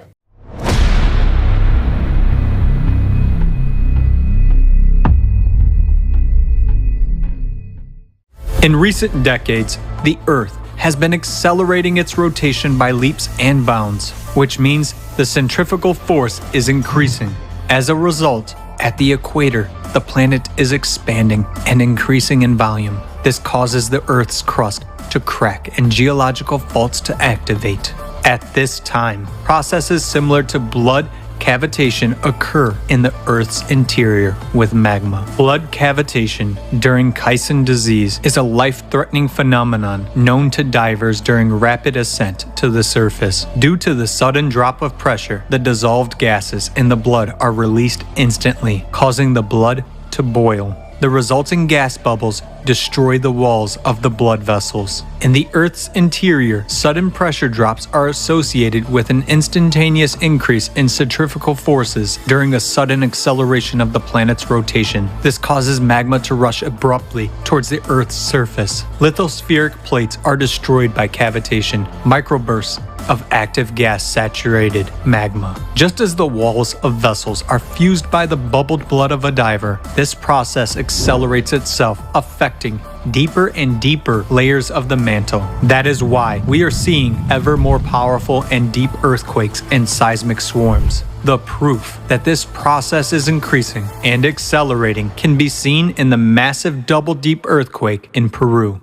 Meanwhile, the expansion and intensification of the pressure on the crust due to the cavitation of the magma serves to intensify the erosion process. What does that mean for us? Soon, we will see eruptions and earthquakes of a magnitude that our civilization has never experienced before. But an even greater threat is fraught with those volcanoes that have not yet woken up. Giants, such as Yellowstone, Campi Flagre, Elbrus, Flach, Kikai, are called doomsday volcanoes because the eruption of any of them could lead to the extinction of all life on Earth. They have held back the power of the Earth's interior for a millennia, but now they are showing signs of activation. When the magma beneath these volcanoes reaches a critical point, the scale of the catastrophe is hard to imagine. Our planet is splitting apart, yet we are busy with something else.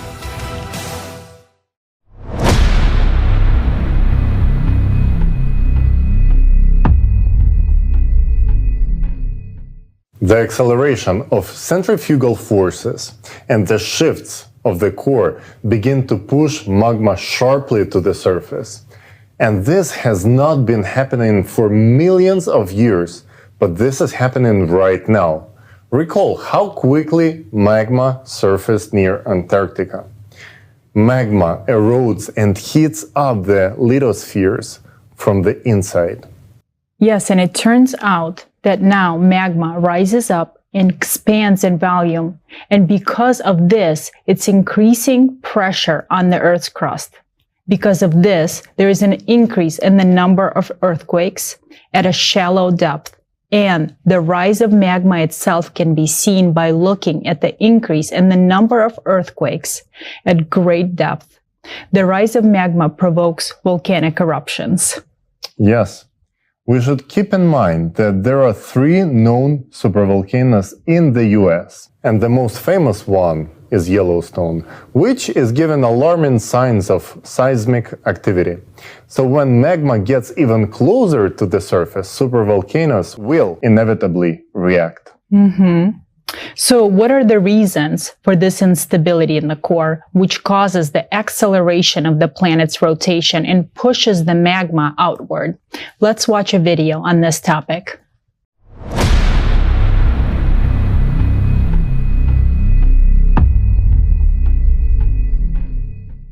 The cycle of terrible cataclysms, which the Earth now has to go through, occurs on the planet every 12,000 years, and it has been described by various researchers in many scientific works and books.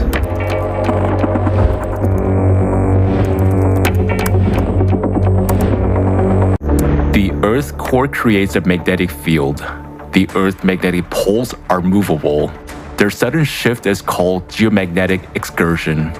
and note in which time intervals such excursions took place over the last 120,000 years. The interval between them is approximately 12 to 13,000 years.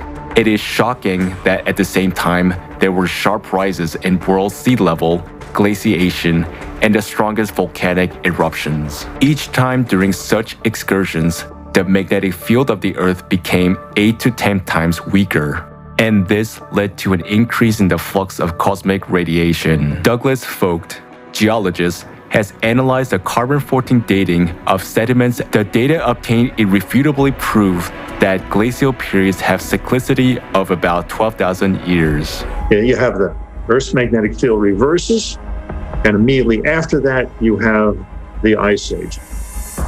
The reason why the Earth's magnetic field reverses is because of this clock cycle. And also geologists recorded that over the past 2 million years, simultaneously with the glacial periods and polar inversions, there was an increase in volcanic activity. Another proof of the 12,000-year cycle was the eruption of the Toba volcano 72 to 74,000 years ago, and that humanity passed through a so-called bottleneck. In other words, it was one step away from extinction. The most destructive volcanic eruption in history, which occurred in other 12 millennial cycles, were the eruption of Phlegraean Fields, Taupo volcano in New Zealand, Lake volcano in Europe, Mount Vesuvius, Santorini, Ira, and many others. Lava flows, organic material in glacial till and moraine, all pointed to these 12,000-year cycles. Even with the standard deviation in carbon-14 dating, it's obviously that's what's happening. How? Catastrophic volcanic eruptions. Atmospheric temperature changes by 10 to 15 degrees Celsius. World ocean level change by 20 to 50 meters. Large-scale glaciation that froze such giants as mammoths, and geomagnetic excursions could have occurred almost simultaneously within a short period of time? Since every cycle is accompanied by a change in the magnetic field and powerful volcanic eruptions, it clearly indicates that the cycle is associated with changes in the planet's core, just as it is happening now. Researchers believe that this cyclicity is galactic in nature, that is, it is related to the rotation cycle of the galaxy. Every 12,000 years, radiation from the center of the universe affects the solar system and even influences the sun. In 1998, not only was the Earth core recorded jumping, but also those of the Moon, the Sun, and other planets.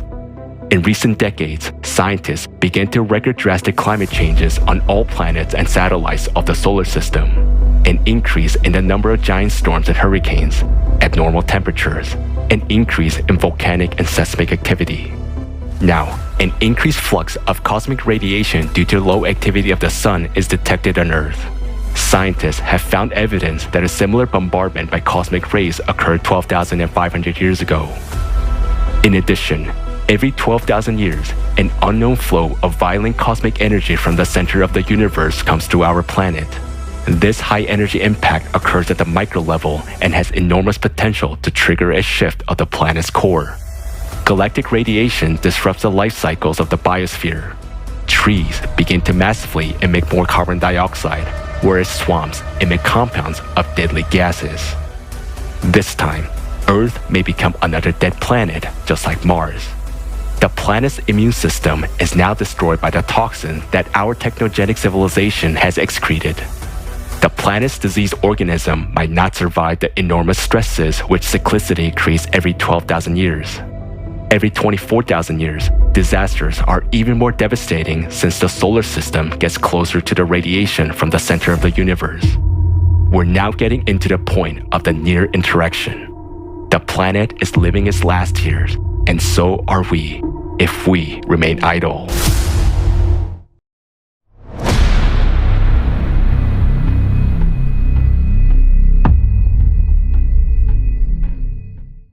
The cause of the climate change is the 12,000-year cycle of cataclysms. As you could see in the video, this cycle is clearly visible in the geological evidence. But this time, we're in a much worse shape than in the most recent cycle. Because according to all the evidence, the cataclysmic cycle we're entering is the 24,000 years one, which means it is even more destructive. At the same time, the planet's ecology is exhausted and its immunity is weakened. But we have not even reached the highest point of this cycle, while the cataclysms are progressing with terrifying speed. This means that when we reach the peak of the cycle, the planet may not survive. Note again that climate change is now occurring on other planets of solar system as well, and humans have absolutely no influence on it. Based on this fact, we understand that this is an external influence. This is some kind of radioactive influence. And every 24,000 years, cycle has a stronger impact on our planet. It is this radiation that sets the cyclicity of cataclysms and affects the core of the planet.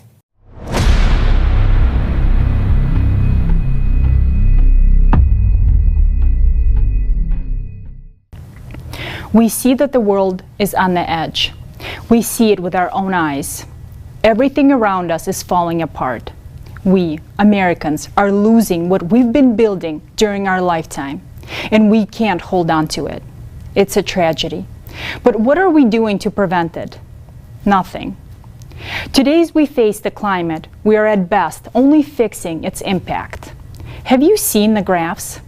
Disasters will only keep escalating, and more people will die. And what are we doing? We're just watching, listening to the news and thinking with relief, this didn't happen to me. Isn't that so? But the truth is, by the time we see the tragedy outside of our window, it will be too late to make things right. Tell me, how will you and I be able to make things right when our Earth will turn into Mars?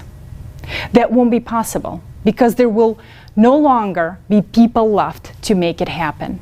But is it the fate of Mars that attracts us? Is a red, lifeless Earth our dream? No. Every person wants to live, and so the most important thing for Americans to do now is to survive, to stay alive. But we can only survive if we unite. America is a great country, but where does the essence of greatness of America lie? Is it in the territories, in the soil, or in those who are controlling it? No. America's greatness is in its people, in us, Americans. If there are no Americans on American soil, will there still be an America? Ask yourself this question. And we are heading towards the point where soon there will be no America and no Americans left. Is America's greatness in the nothingness? America means Americans first and foremost. But a true American is the one who always stands up, not only for himself, but for the whole world. The one who seeks to save the whole world. So after all of these facts, any reasonable person would ask, what should I do? And we know what to do.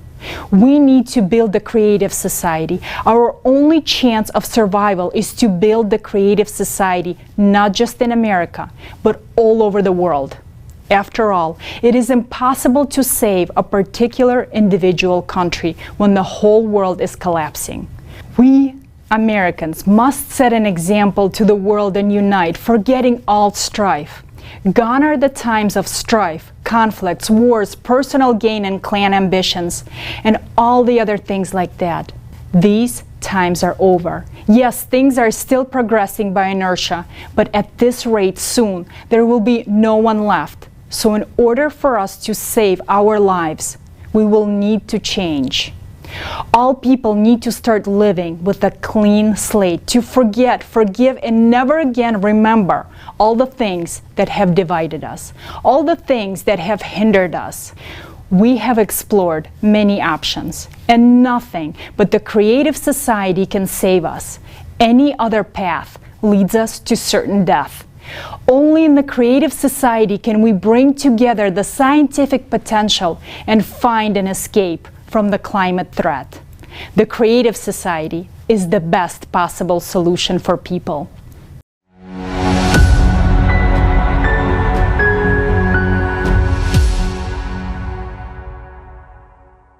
We can find this solution because there is always a counteraction to any action. A high energy flow is approaching our planet, and we can put up a defense if we understand what kind of force and in what capacity we should counteract it with. It is necessary to unite all honest, conscientious researchers from various fields of science, technical experts, engineers, practitioners, and theorists who are ready for new discoveries because the task is multidimensional and multi-level. It is necessary to set one common goal at the level of all countries, to provide scientists with funding, access to advanced technologies, and truthful statistics of climatic and geophysical services. Even with our current technology, it is quite possible to counteract cosmic radiation. If the goal is one and society prioritizes preservation of civilization in every human life, then humanity will be able to find a solution on how to manage this high energy flow. But we have very little time to find the solution. It is possible to unite the scientific potential of conscientious researchers only with the absolute support of the entire society in all countries.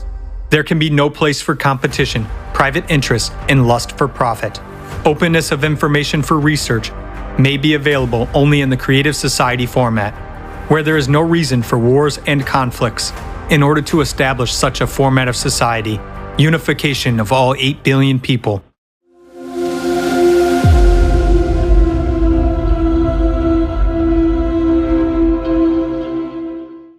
Thank you, Olga and Tali.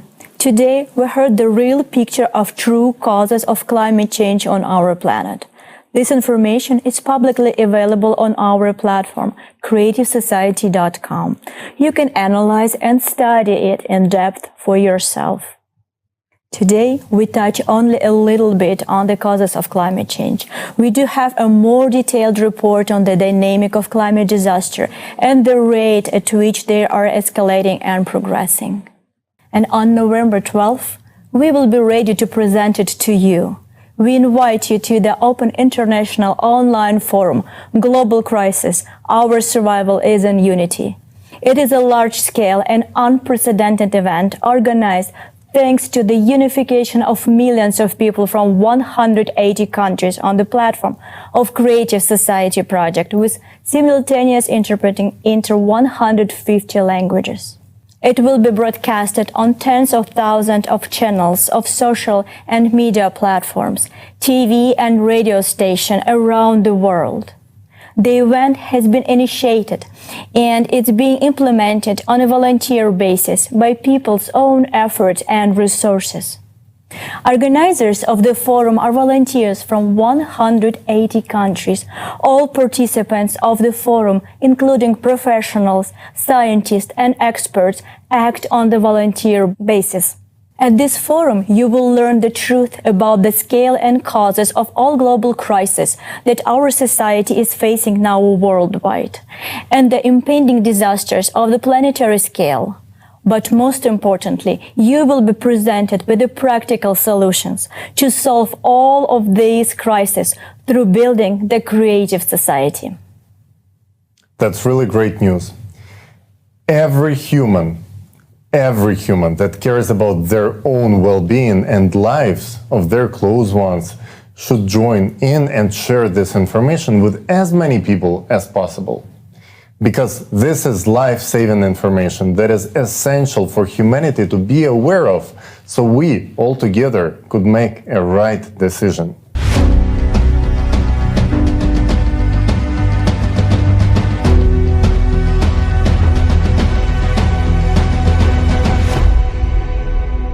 We see how serious the climate situation is.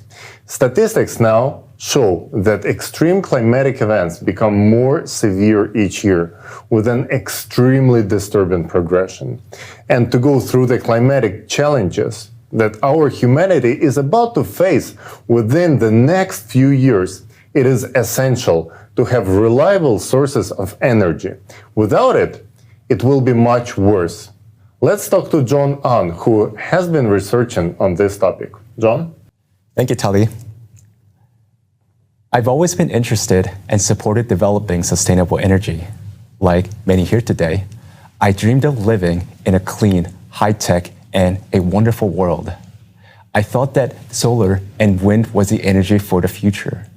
But for years, I've also found a lot of contradicting information, so I spent time understanding the facts. And what I found was shocking, and I wanted to share this information today.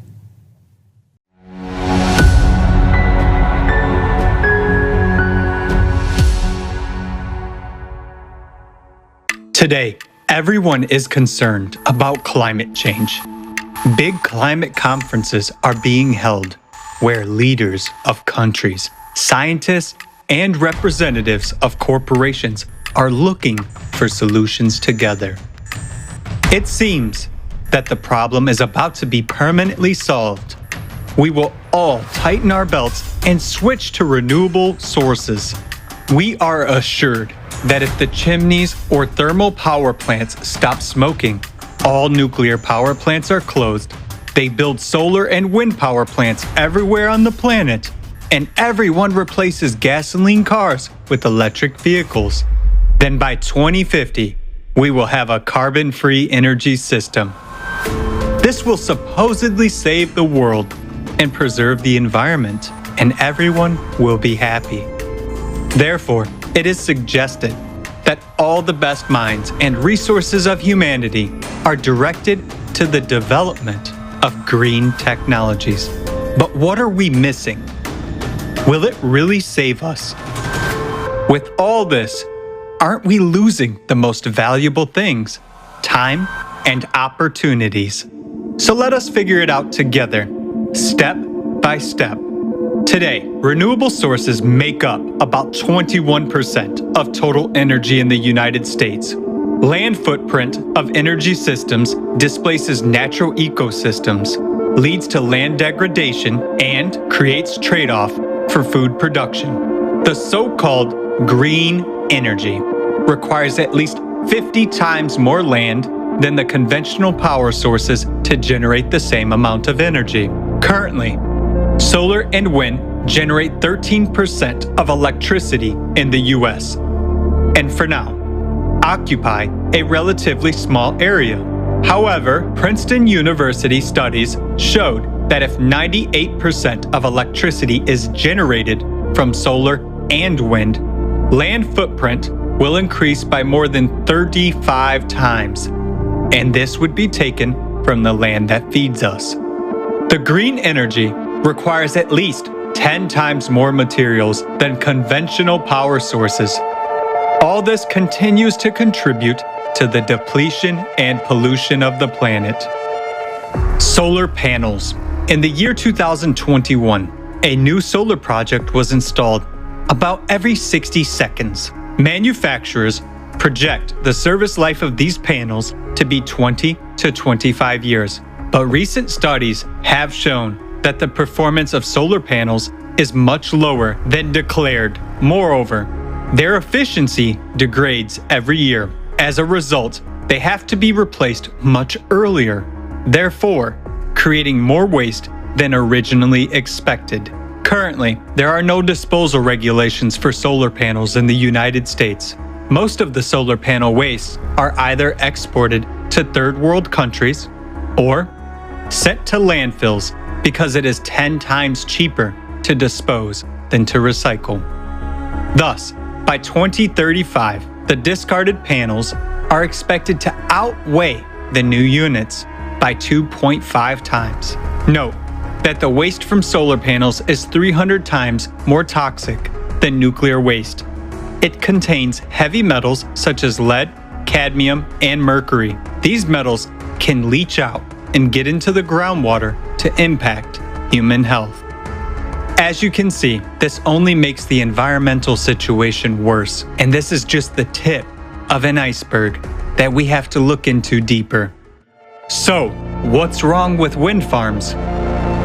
Observations have shown that wind turbines alter local climate. A recent study from Harvard University showed that if all U.S. electricity were generated by wind turbines, it would cause a warming of 0.43 degrees Fahrenheit in the continental United States. This is even higher than the average temperature increase on our planet in recent decades. Wind turbines also generate low-frequency noise, which poses health risks to nearby residents.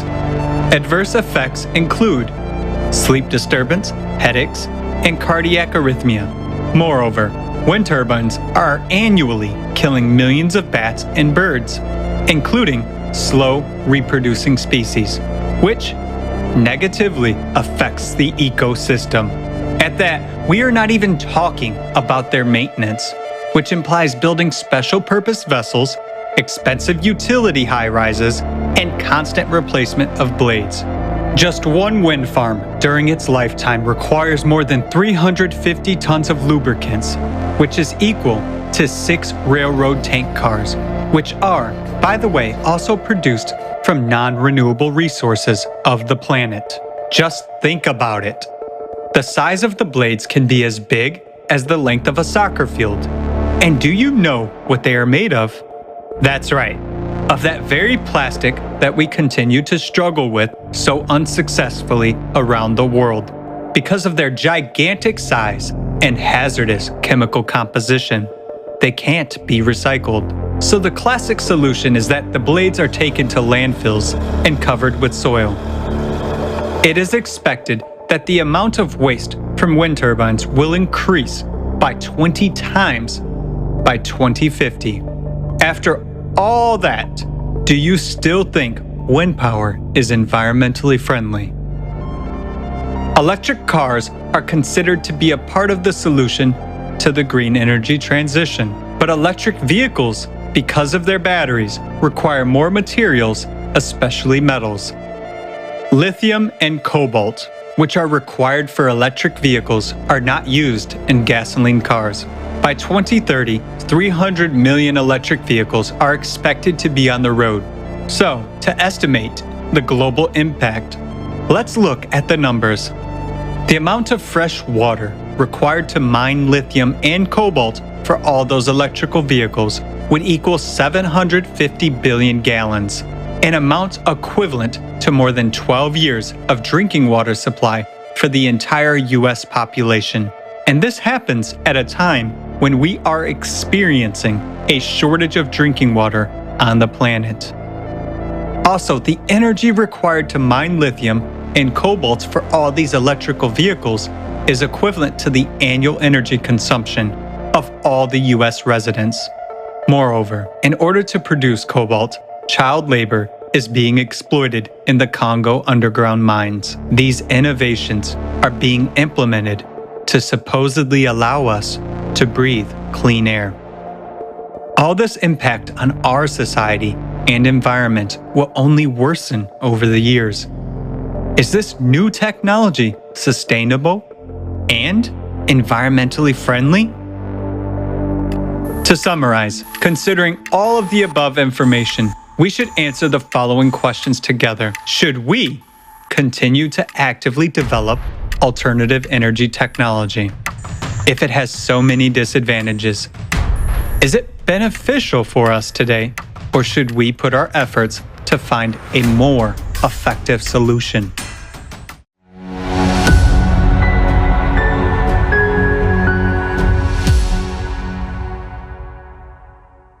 We just saw that the so-called green energy destroys the environment immensely.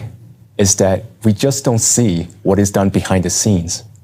Green energy is not clean or sustainable. Another belief that has been widely promoted is that green energy is cheaper than the traditional sources. Let's look at the official data. And indeed, solar and wind do appear to be cheaper than energy from coal and gas. So you would think more green energy should lower the price of electricity, right? But let's check that with the actual data from the developed countries. This chart here shows the price of electricity versus the amount of green energy installed. You can notice that the more green energy, the more expensive the electricity. In other words, your monthly bill is higher with more solar and wind energy installed. It also means that everything else will get more expensive. So this trend is not what you expected. This is really shocking. This means that not only so-called renewables are bad for the environment, but they also make electricity much more expensive. So how did they trick all of us into believing that renewable energy is going to save your money when, in fact, it's doing the completely opposite thing? Yes, because there are unaccounted costs. First, the transmission cost. The energy generated must be delivered to the place where it is used. Solar and wind are more spread out and typically located further away than the conventional sources. That makes the transmission cost of green energy 3 times more expensive than the conventional. Second, the backup generators. Solar and wind do not produce energy when the sun doesn't shine or the wind doesn't blow. Then natural gas is burned. But this is done in a small capacity generators with low efficiency. The price of this energy is very expensive. Third, recent policies to support green energy. They increased taxes and fees on the traditional power sources, and this also made the green energy appear artificially cheaper. And our country is adding a lot of green energy every year. It means that our electricity bill will continue to grow. But that is not the biggest concern here. The main problem is that the green energy is weather dependent. It's unreliable. Just imagine, we have a blackout from extreme weather. Suddenly, the power cannot be supplied. There is no air conditioning, no heating at home.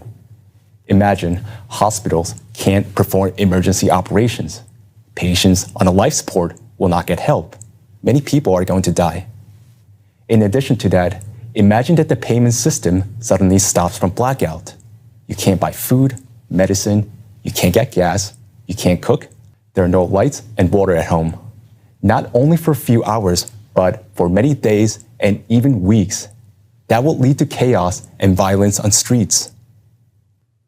Okay, so not only this renewable energy is bad for the environment, it drains your pockets dry, but it's also extremely low in reliability and can lead to major blackouts. Doesn't it make it more sense to call it not renewables but unreliables?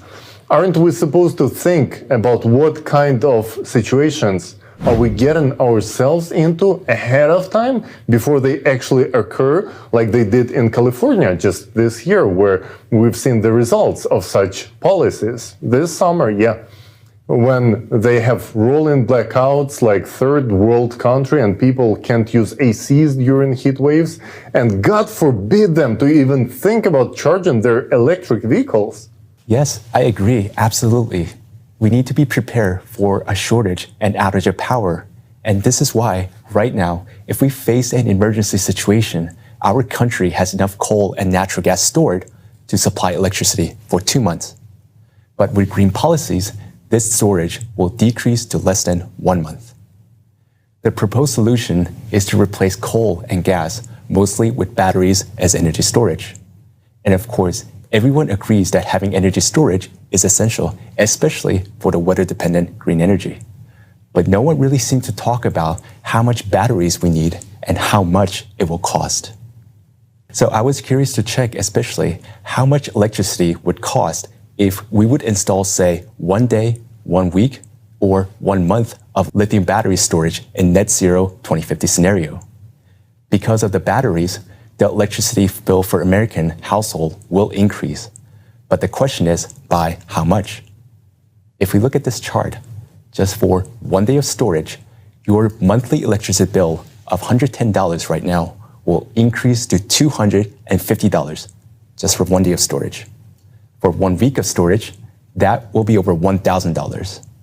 And for 1 month, over $4,000 per month. That is nearly 40 times more than what many of us pay right now. This is the cost of the reliability of green energy. Okay, so $4,000 just to have 1 month of storage. And it is in current numbers. So right, with this inflation that we see right now skyrocketing, the prices might even go even more up, right? But this shows it is unaffordable to have energy reliability with solar and wind. On top of that, there is not enough lithium in the world to build even 1 week of battery capacity. So reliable green energy is not even achievable. We are really shooting ourselves in both legs by killing our reliable sources of cheap energy for an unachievable fantasy. Renewables, unreliables are clearly a threat to society. So who benefits from promoting it? It's clear that for some people, fighting CO2 is a business. Going green actually doesn't help the climate. The climate will change whether we go green or not, because a problem stems from changes occurring in the Earth's core. The important thing now is not to point fingers, but to find a common solution, a more rational and sustainable source of energy. Killing existing sources of traditional energy is senseless and anti-humane. The existing energy system has been providing us with cheap and reliable energy, and we need to preserve what we have. And investing in our reliable solar panels and wind turbine is complete nonsense. But science, it keeps evolving, and we did not reach a dead end. There are already better solutions. This solution is called fuel-free generators, and there are already companies that are manufacturing them. These generators, with just small input of energy, can produce much more energy for more than 20 years. This is a solution that can solve problems of sustainability, cost, and reliability. Now, let us watch a short video about fuel-free generators.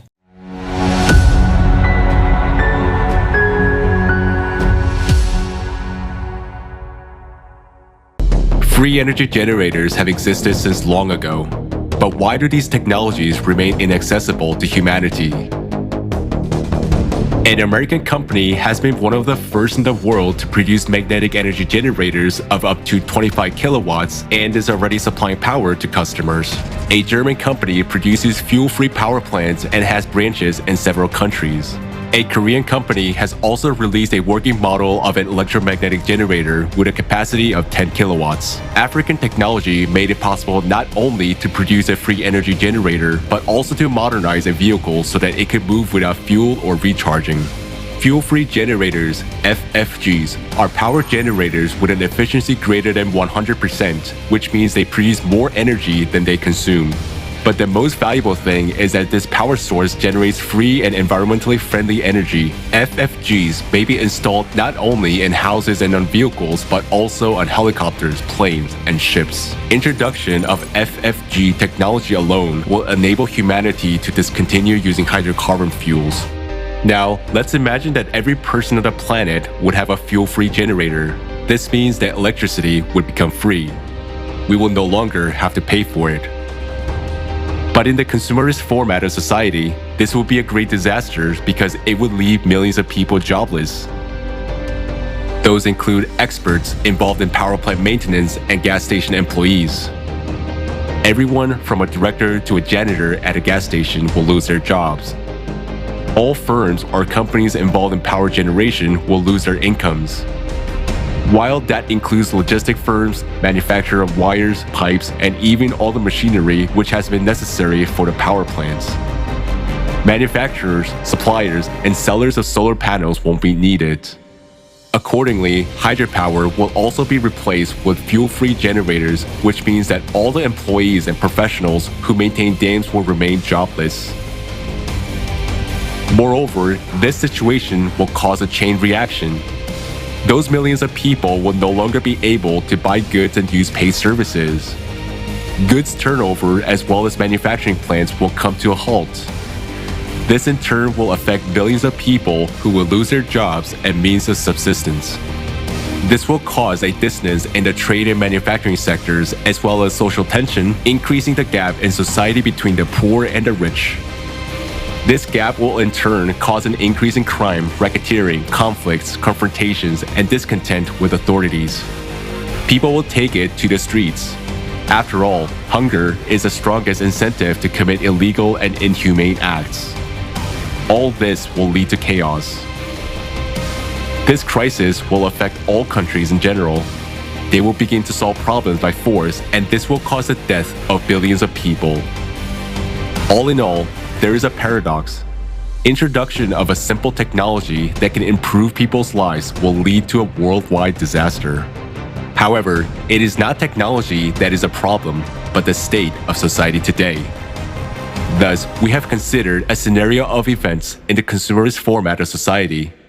But there is also another scenario. If we change the format to a creative one, this kind of technology will be quite beneficial. In the creative society, the economy cannot become a threat to the lives of millions of people because the value of human life is a top priority and all conditions of existence are aimed at improving the quality of human life. But that's a different scenario, a choice which has yet to be made by people.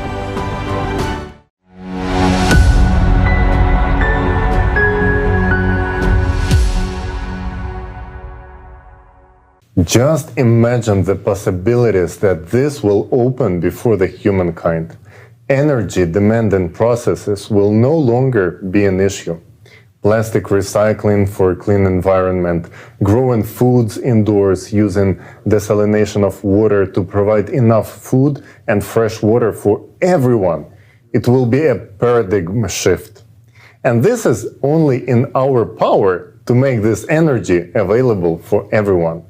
And this is only the beginning. Preventative care that will keep us healthy, life elongation technologies, crisis-free and inflation-free economy, universal basic income, and even space exploration. The possibilities are really limitless and will be available for each person because the format of a creative society creates conditions for humanity to thrive. Let's talk more about how implementing creative society worldwide will benefit all of the humankind.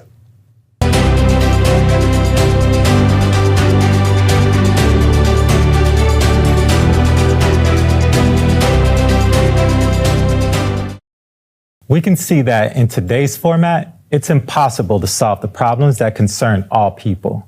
The proposed solutions we hear today are not working. Today, we showed the real facts of the true causes of climate change, talked about the economic crisis, mass shootings, green energy, and the scam of CO2. The only way to improve the lives of American people, of all people, is to build the creative society. We have a solution. Today, we need to use it. The creative society is a format where life, freedom, safety, and well-being of each individual are of the highest value, not on paper, but in practice. Society where power of one person over another is absent. People themselves make decisions on key issues together without shifting responsibility to a small group of individuals. Creative society will provide a world without wars, poverty, crime, and violence. Such a society is beneficial to everyone. We will try to answer all the questions you might have about the creative society today. If there's something that is not clear to you, don't hesitate to visit the official website, creativesociety.com, or send us an email at info@creativesociety.com. Let's take a look at social surveys to see what American people really want and what is the American dream to them.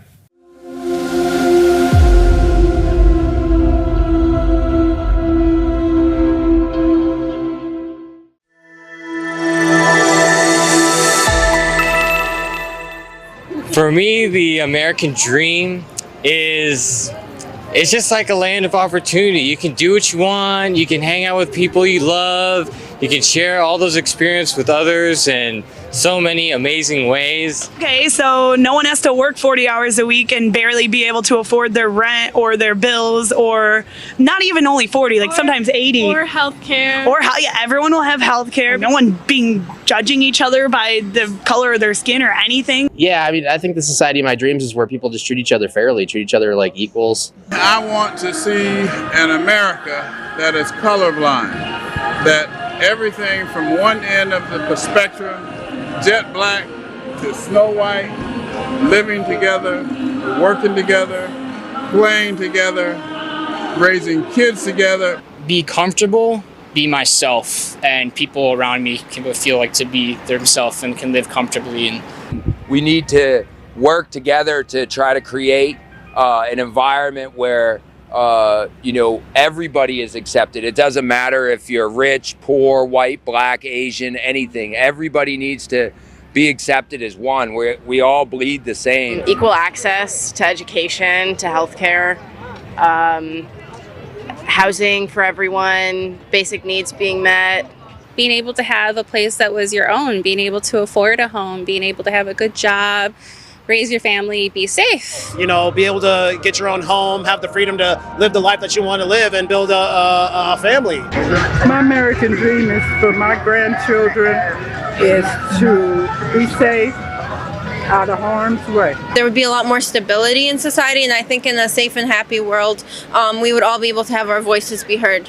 I would like to live in a society where educators are paid more money, police protection, policemen are paid more money, that you will put education and safety first. There's nothing more vital than we can do than public education and having a good education system for everyone, regardless of whatever their own family financial situations are, including access, of course, into higher education, where you don't have to go in debt for the rest of your life. People need free healthcare, I believe, because health is a very important, basic thing that everyone needs. If I lose my job and my health insurance, I want to know that if I get cancer, I'm going to be okay. Just a place where we can feel safe.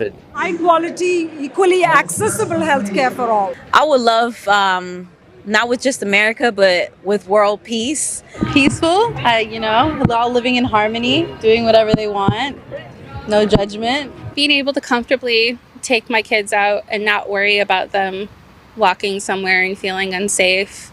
I can go to the grocery store and not be afraid that I'm going to get shot. Freedom and safety is like something that everybody deserves and desires, and not have to worry about money. Being able to live without working. For me, the American dream is political freedom. We should have our liberty, and we should have all of our freedom that is guaranteed in the Constitution. It's freedom to own business. Well, I think a lot needs to change economically with respect to class and the redistribution of wealth. Our tax system, the way our government operates. To be rich, make money. Well, I would say just time freedom, financial freedom, because everything that is revolved around money.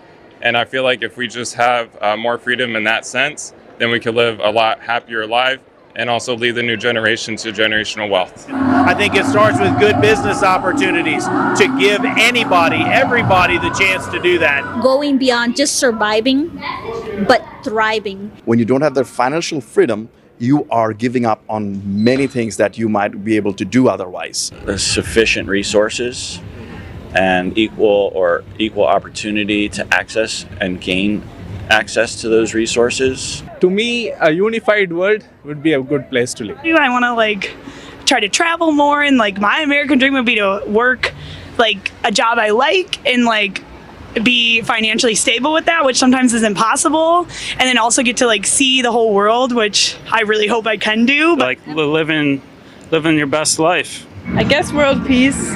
Just more love for the community, more bonding between neighbors. Have the world run by people with some heart and soul. Is being able to live up to your full God-given potential. The American dream is everyone getting together, working together, and just making each other happier and healthier as one person.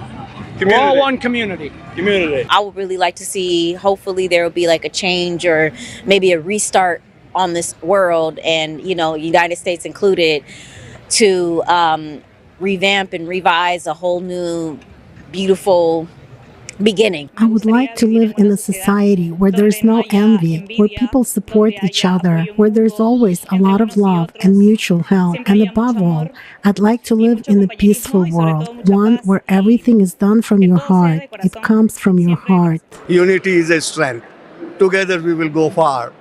I mean, those are slogans, but we need some initiative by conglomerating with the different groups, where we can come on one platform and everybody can do their part. Somebody is specialized in something, somebody is specialized in something. So if those all hands come together, I think that's the only way. It will take time, but somebody has to take that step. And we can get a better society.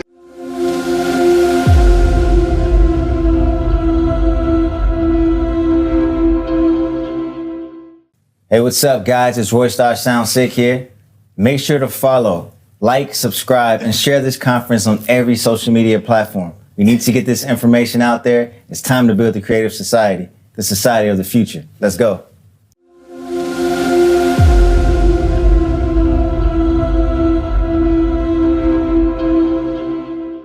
Wow. I can definitely see myself wanting the same thing, freedom and equality. I would like to have enough time to work on things that I like and be sure that my kids have their needs covered. All people need to have financial freedom. Me too. I would love to live in a safe country, knowing that my kid is safe and is growing up in a violence-free world, in a peaceful society. Definitely a peaceful society in which my children are guaranteed to have a great education so they could fulfill their potential to the maximum and contribute to society. Let's make the world a better place. Yes, and for me, healthcare is very, very important, and I would like to see our society being healthy, where all of us are taken care of, the world where all the diseases and sicknesses are being cured. And our high-quality healthcare is available to everyone. Well, you can see that we're all not that different after all. In fact, we all really want the same thing.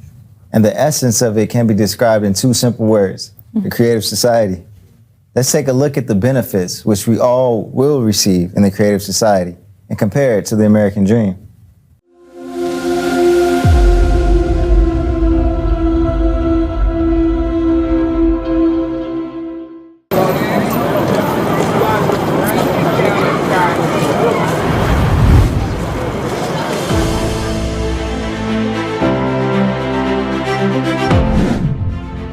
Safety. In the creative society, human life is the highest value. This society will be safe for you and your family. The latest technologies will be implemented everywhere to help security services stay ahead of the curve. We will finally have a sense of security. Concepts like crime, missing people, killing of children and adults will no longer exist in America. No longer will you be afraid to let your child go to school or outside. You won't be afraid to walk home late at night, go for a jog, or go to concerts. In the creative society, no crime or offense will go unpunished. In the creative society, the safety of each person is the highest priority. Healthcare. In the creative society, healthcare will be top-notch and free for all Americans. Imagine artificial intelligence that incorporates the expertise of all the best doctors in history. It controls high-tech robots that perform tasks of any complexity. These cutting-edge technologies make healthcare in the creative society of a high quality. Right now, health is a commodity, whereas in the creative society, everyone's health is a priority. After all, we benefit from the fact that every person is healthy and we have a healthy nation. Thanks to the development of nanotechnology and artificial intelligence, epidemics, cancer, diabetes, asthma, and all other incurable diseases will be a thing of the past. The very approach in healthcare will change, as it will be aimed at preventing diseases, and in general, we will finally get real treatment and real recovery. With such a development in healthcare and technology, it is quite possible to prolong human life beyond the species limit. The Creative Society is all about healthy and happy people. Education. In the Creative Society, education at any level will be free and available to absolutely every person. Thanks to a new approach to education and advanced technology, you will be able to study and learn new skills anytime and anywhere, as well as easily change careers. Education will no longer be a chore. The process will be engaging and exciting. For example, with the help of VR glasses, you will study the human body from inside, traveling among molecules. In the Creative Society, you will be able to study at any university in the world and learn any profession you want. Economy. No inflation. The first thing that will happen in the Creative Society is writing off all debts and loans from private individuals, abolition of real estate taxes and personal property taxes. There will be no loan interest rates. We will start with a clean slate. All of this will be possible due to a new format of economy that will be designed to benefit the interest of every American. It takes the financial burden off of every family. Workday. By birthright, all American citizens, regardless of their status, age, gender, or race, are guaranteed a monthly universal basic income that will provide for all of your essential needs. And if you want a better life, a bigger house, or a premium car, an airplane, or a yacht, you will be able to easily afford it by working just for 4 hours, 4 days a week. You will have a job that you like and enjoy, one that you really love, and in which you will be able to fulfill your potential to the maximum. All the hard, monotonous, and damaging human health work will be performed by robots and automated systems. This is already being gradually implemented, but in the consumerist format, its large-scale implementation threatens with mass unemployment and the collapse of the economic system. Yet, this is not the case in the Creative Society. It will only benefit humanity. After all, technology will be available to all people. All these innovations will give us a lot of free time. Finally, fathers and mothers will be able to watch their children grow up and spend as much time with them as they want. People will have time for everything: hobbies, self-development, traveling, learning new skills, and a lot more. The Creative Society gives people free time. Every working American will have at least 2 months off. You want to go with your whole family to the Maldives or anywhere else in the world to see some places of interest or visit relatives on other continents. No problem. You'll be able to really spend your vacation the way you want to, rather than opt for what you can afford. Traffic jams. Free roads. It's real. And most importantly, safe ones. There will be no accidents, and we will be able to solve the issue of traffic jams. You will no longer have to waste your time. Every city will have a smart system connected to all cars via artificial intelligence. This system helps regulate and control traffic on the roads and calculate the best routes. Cars in the Creative Society will be able to block the engine start if the driver is intoxicated, analyze facial expressions, detect driver drowsiness and distraction. In case of a threat, the car will signal the driver. If they do not react, the car will turn on the emergency lights, head to the side of the road, and stop. Alert the driver of danger and take control in a critical situation. In the Creative Society, Everything is built around the comfort and safety of humans. Housing. The good news is that we can provide every American with free housing. We already have a huge amount of breakthrough technologies.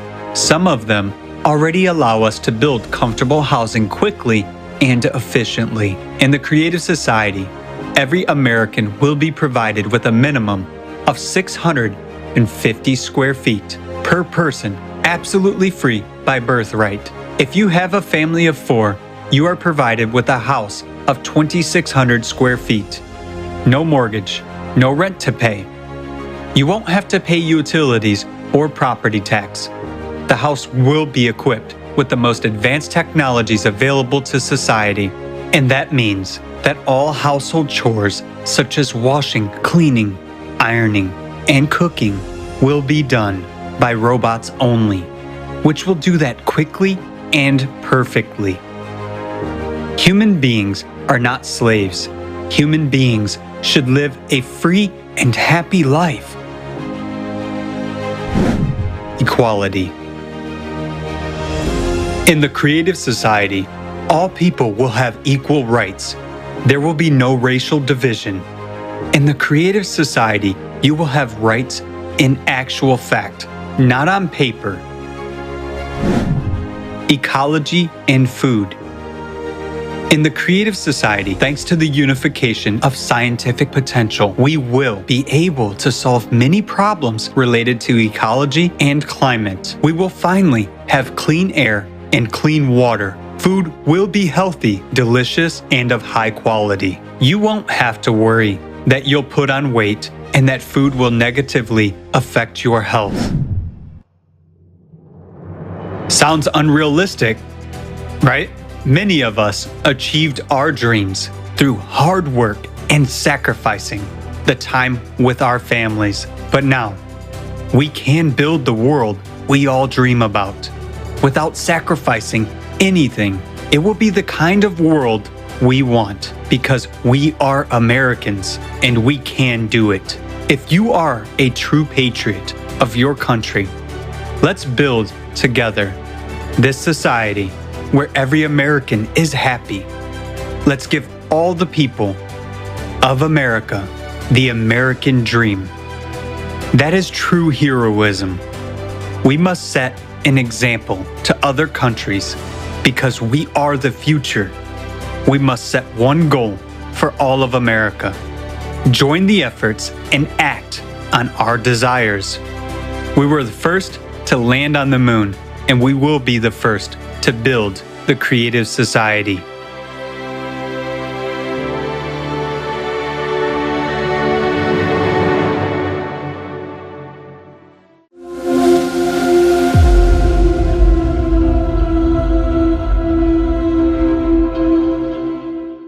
Wow. We can clearly see now that the American dream is the Creative Society.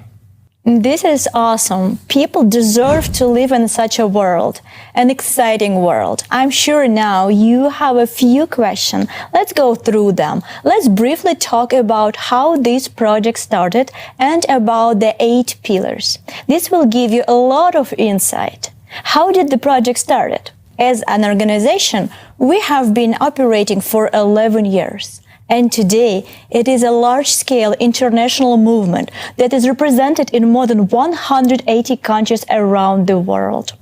For 10 years, together with volunteers and experts, we have been conducting extensive analytical work and numerous social studies and surveys around the globe. Millions of people from more than 180 countries have been interviewed, and experts from a wide range of fields have been consulted. In the course of this lengthy research, we came up with a unified, full-fledged working model for which there is no alternative today. And we named this model the Creative Society. But it is not the name that is important, but exactly the essence and the principle of working of this model. This model is described in the 8 pillars of the Creative Society. They represent people's desires. They stand for what all people want. Now, let's take a look at the 8 pillars. The first pillar is the most fundamental principle. It declares that human life is the highest value. The goal of society is to ensure and guarantee the value of each human's life. Do you feel the difference with what we're seeing today? For most people, freedom is very important. Life cannot be fulfilling without freedom. The second pillar guarantees that. It declares that every human is born with the right to be a human being. All people are born free and equal. To put it simply, the third pillar removes the ultimate fear, the fear of tomorrow. Each human is guaranteed free provision of essential life necessities, including food, housing, medical care, education, and complete social security. And of course, everyone wants to feel physically safe. A unified global service will protect everyone from any emergencies and threats. For society to function properly and justly, there cannot be any secrets from its citizens. Therefore, transparency and openness of information for all is essential, including the information about the movement and distribution of public funds. Ideology is what shapes society's values and behavior. The prevailing ideology should bring out the best human qualities in people. The sixth pillar guarantees everyone high quality, free education and harmonious development of their personality. The seventh pillar assures equitable distribution of our planet's natural resources among everyone, regardless of nationality, age, and social status. The concept of power in the creative society is absent. People directly participate in making decisions on key issues. As you can see, these are the core values that are universal to all people, regardless of skin color, nationality, religious, political, or any other affiliations. They are just as universal as the core values that the founding fathers built our great nation on. And we should be the ones to give a new life to these core values. The definition of a true freedom, liberty, and justice. If we implement 8 pillars on a legal level as part of the Constitution, it will guarantee prosperity to each American for many generations to come. This will give practical ability to use our rights. Thank you so much, Roy, for such a great news. We really like that. And right now, dear friends, let's hear about the Creative Society from a respected oncologist from Kentucky. Dear Dr.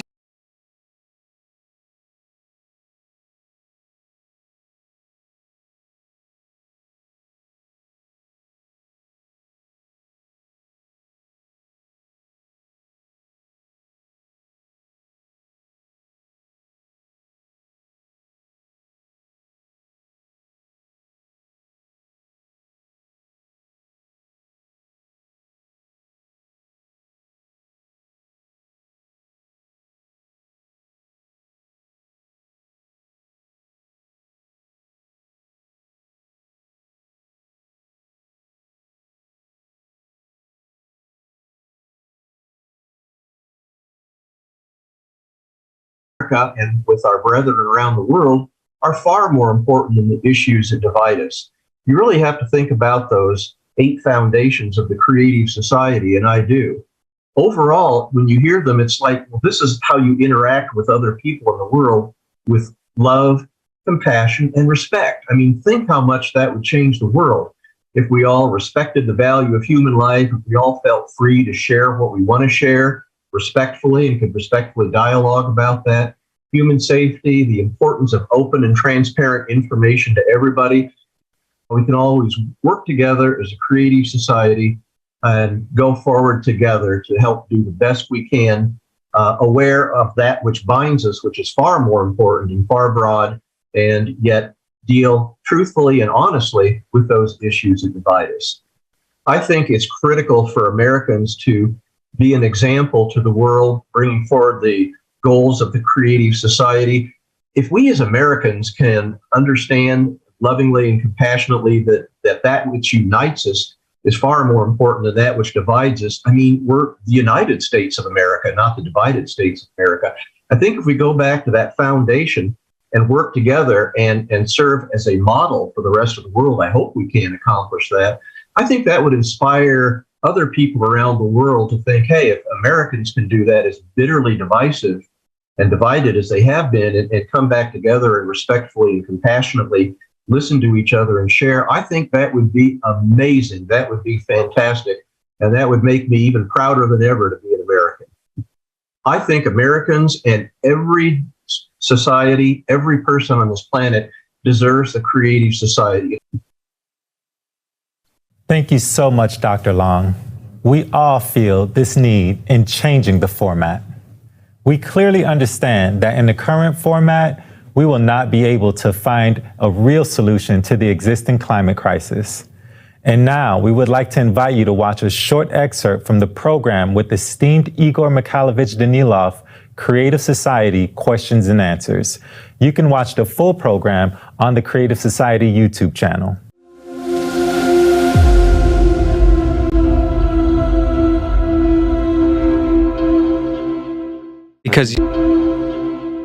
Because unification in the creative society implies unification on an idea, on the improvement of the quality of everyone's life, our life and your life, friends. It is directed precisely towards making life better, more beautiful, and safer. Excuse me, I will say it straightforwardly and simply, so that you, my friend, can live in a safe world, so that your life is valued more than anything else in the world. We should unite precisely on that, you see? Not just your life, but the lives of your loved ones, your family, and friends. That's what unification is all about. To build a world where no one ever feels hungry, simply so that everyone has enough water, food, and clothing. The creative society unites the whole world.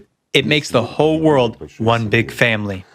But the creative society is for each and everyone, you see? This is the paradox of the creative society. It is for all of us. But at the same time, it is for you, my friend. First and foremost, it is the format that can make your life beautiful, happy, and absolutely safe. And most importantly, the only option that is acceptable to all of us is that format of the creative society in which we can find what we can use to oppose climate change and how, in reality. And in reality, we will be able to preserve our planet and save our lives together with you, friends, the lives of each of us. So is it worth doing it or not? Yes, of course. Of course. And you know, as of today, there are a lot of people who understand and know that. First and foremost, a lot of intelligent and literate people, and not indifferent to their own lives and to the lives of their relatives and friends. So they, first of all, know and understand what is happening to the climate in reality. Not even to politics, not even to the economy, but to the climate, and understand all the looming threats that nowadays disastrously affect geopolitics, business, and lead to serious clashes at the geopolitical level, and so on. They understand that a little time will pass, and the situation will be much worse. Everywhere, the crisis will progress, and it will be impossible to stop them. Understanding and knowing that, they joined the creative society in the first place. Why? Because they are literate, intelligent people. Let's all become smarter.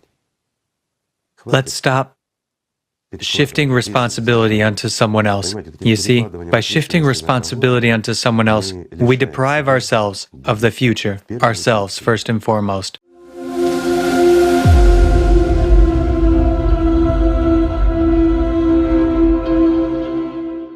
Isn't it amazing to know that there's a way out? That there's an answer to all our hopes and our aspirations? Everything we ever wanted our society to be is achievable, and all that it takes from us is to make a few simple steps. You might be asking, what specifically do I need to do? How can we make the creative society our reality?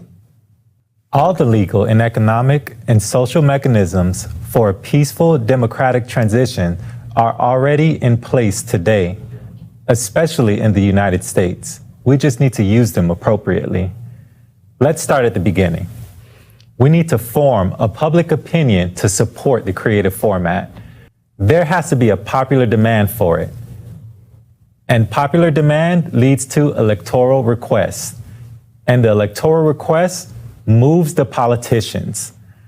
Let's watch an informational video for more details.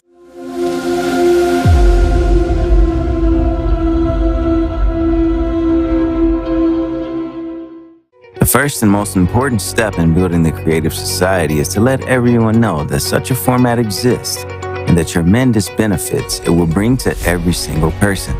How can this be achieved? You can. Share the information about the Creative Society on social media. Tell your friends, neighbors, and coworkers, pretty much everyone you know. Tell them how they would benefit in the Creative Society. Wear a piece of clothing with the logo of the Creative Society, such as a t-shirt or a baseball cap. Put a sticker with the Creative Society logo on your car, or install a yard sign. Leave the information about the Creative Society in coffee shops, doctor's offices, your local grocery store, or a hair salon. Don't be shy and talk about the Creative Society on podcasts, radio shows, and TV to share this life-saving idea. If you are a business owner, place the Creative Society banner on your website or add the Creative Society logo on your products. You can place advertisements about the Creative Society in mass media, newspapers, magazines, and on billboards. These are just some examples of how information about the Creative Society can be spread. I am sure you can think of other methods on how to inform the world about the Creative Society. The faster the majority of the population is informed, the sooner we can form a public request or an electoral demand. Only then we can get to the next stage of implementing the Creative Society at the legislative level.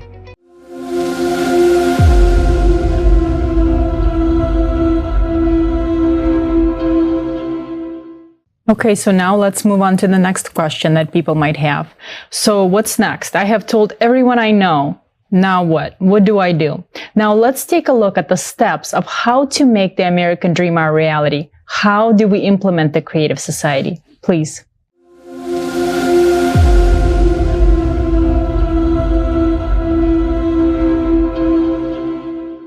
Once you learn about the Creative Society, visit the website creativesociety.com and click the Join Us button to select one of the following options. I support building the Creative Society, but I am not yet ready to officially support the electoral platform.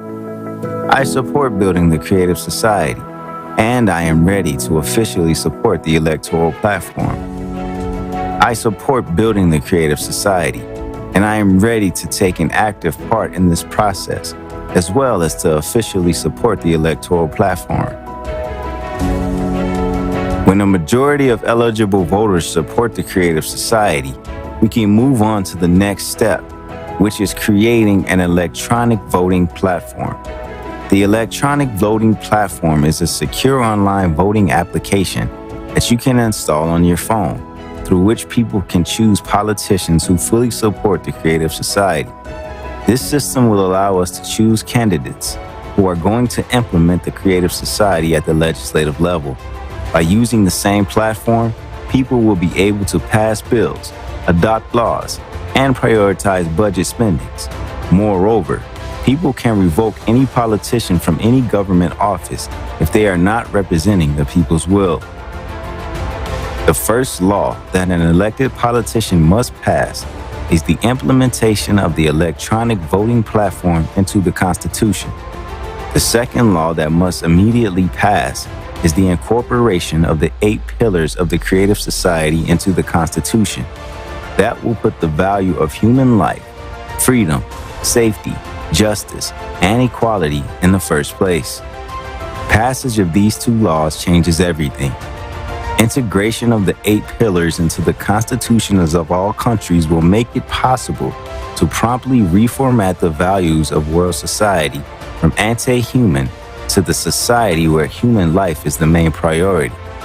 The Creative Society motto eliminates concentration of power in the hands of a single individual or group, and key decisions are made by people themselves.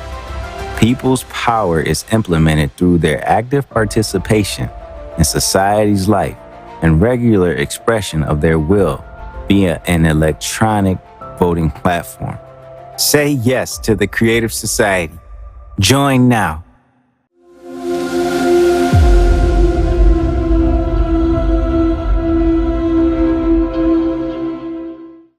Our friends had a chance to speak with the experts. Let's hear from Professor of Political Science at Shippensburg University, author and political commentator. She will explain to us how amendments to the Constitution can be passed. The pillars of the Creative Society are so idealistic and wonderful and are built upon mankind's best virtues. And I think in an ideal society, in a creative society, the best of us would encompass all of these. We would be creative. We would have justice and equality for all. We would have transparency and openness. We would have safety and freedom, and we would value all lives. And I think that in America, our freedoms sometimes bump up against the freedoms of somebody else. That is another human quality, which, avarice and greed and jealousy, those qualities are not the ones of angels.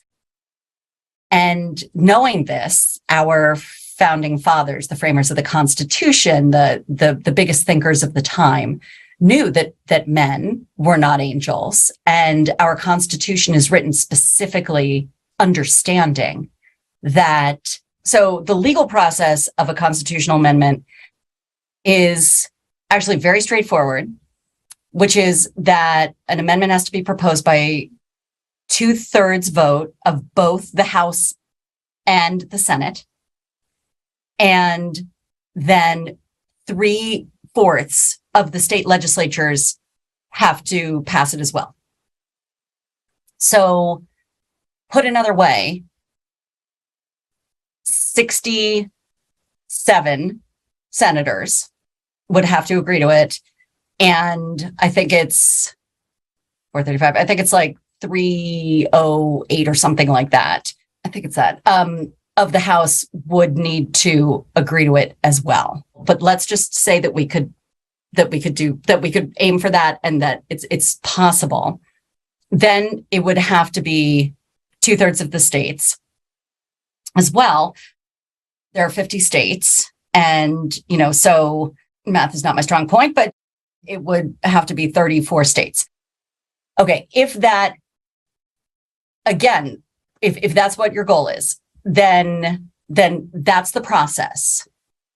And it's an uphill battle because the Constitution has been amended a total since 1789 when it was ratified, a total of 27 times.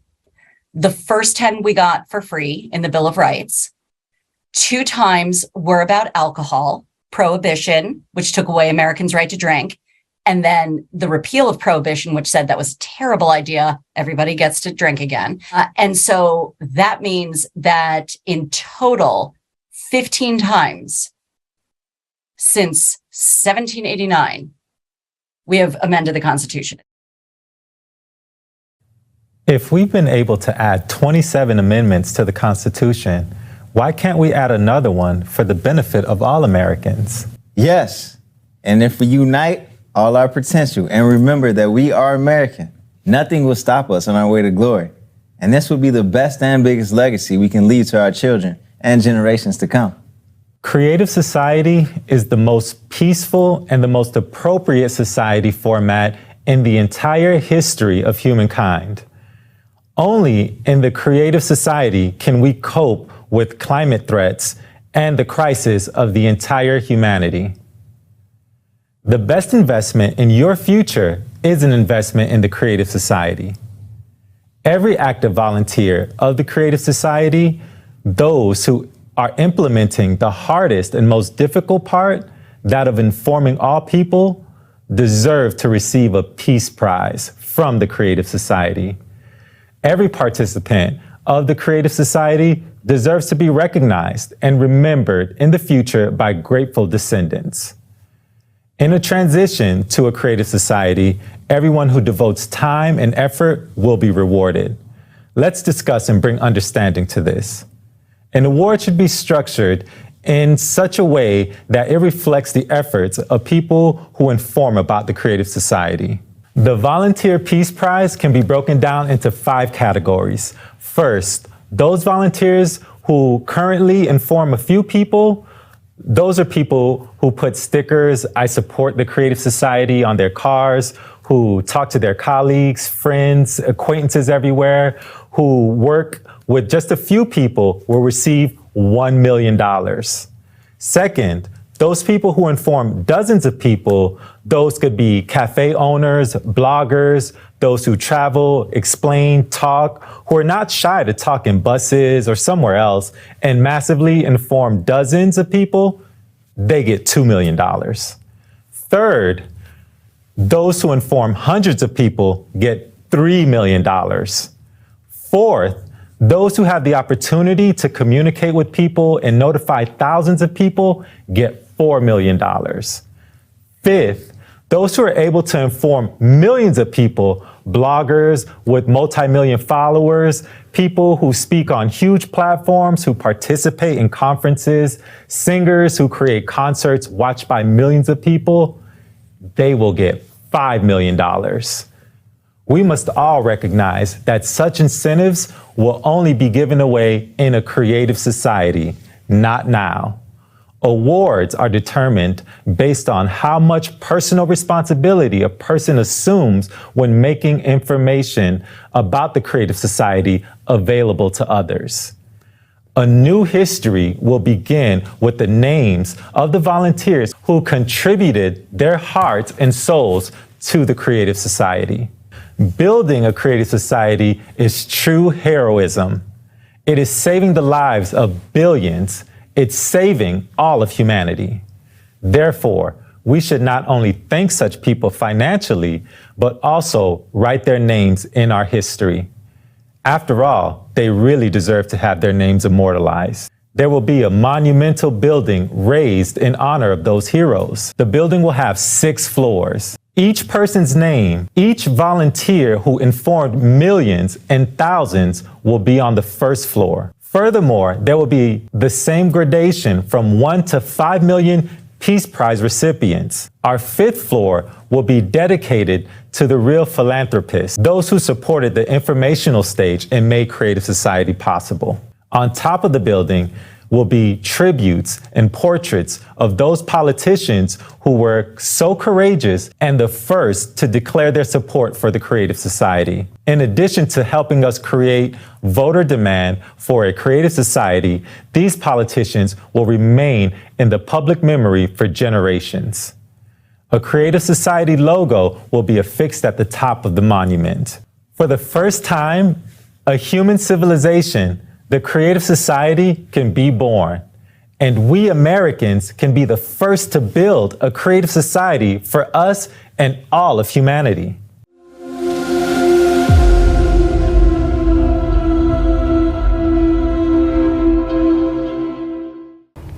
Today's conference gave us a perspective on the abyss into which we're hurtling at full speed.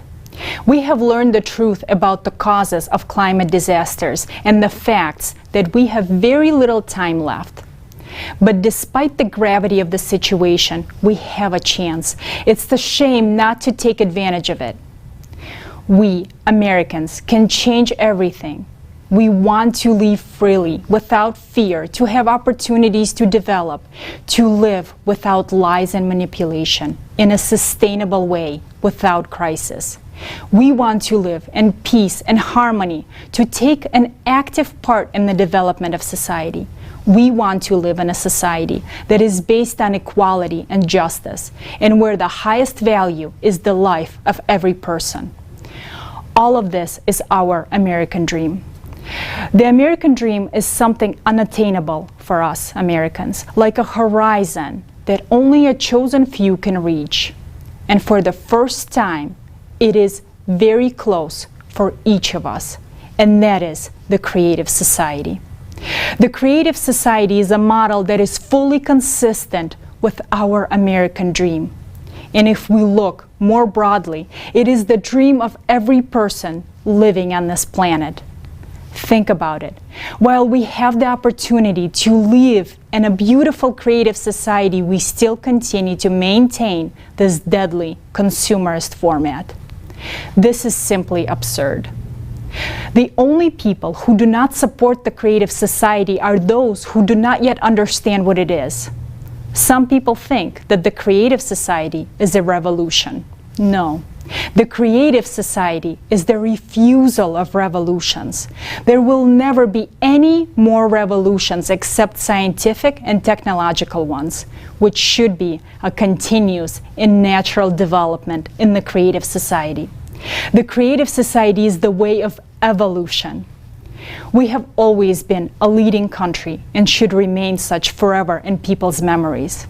It is with us, Americans, that the building of the creative society must begin. We must be leaders in building the creative society. We must be an example to all of humanity. Americans are the locomotive that had always pulled the whole world towards prosperity. Today, we are faced with the fact that the climate has destroyed all the bridges in our path, and now humankind is doomed. But we can turn our locomotive towards the creative society and save ourselves and the world. Our Hollywood movie heroes have saved the world many times. But now the time has come for real heroes, for the entire human race faces a real threat. Who can do it? No one but us.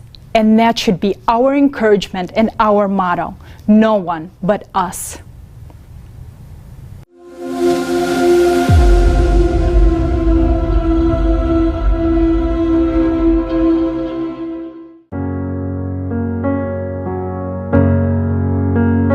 Oh, beautiful for spacious skies, for amber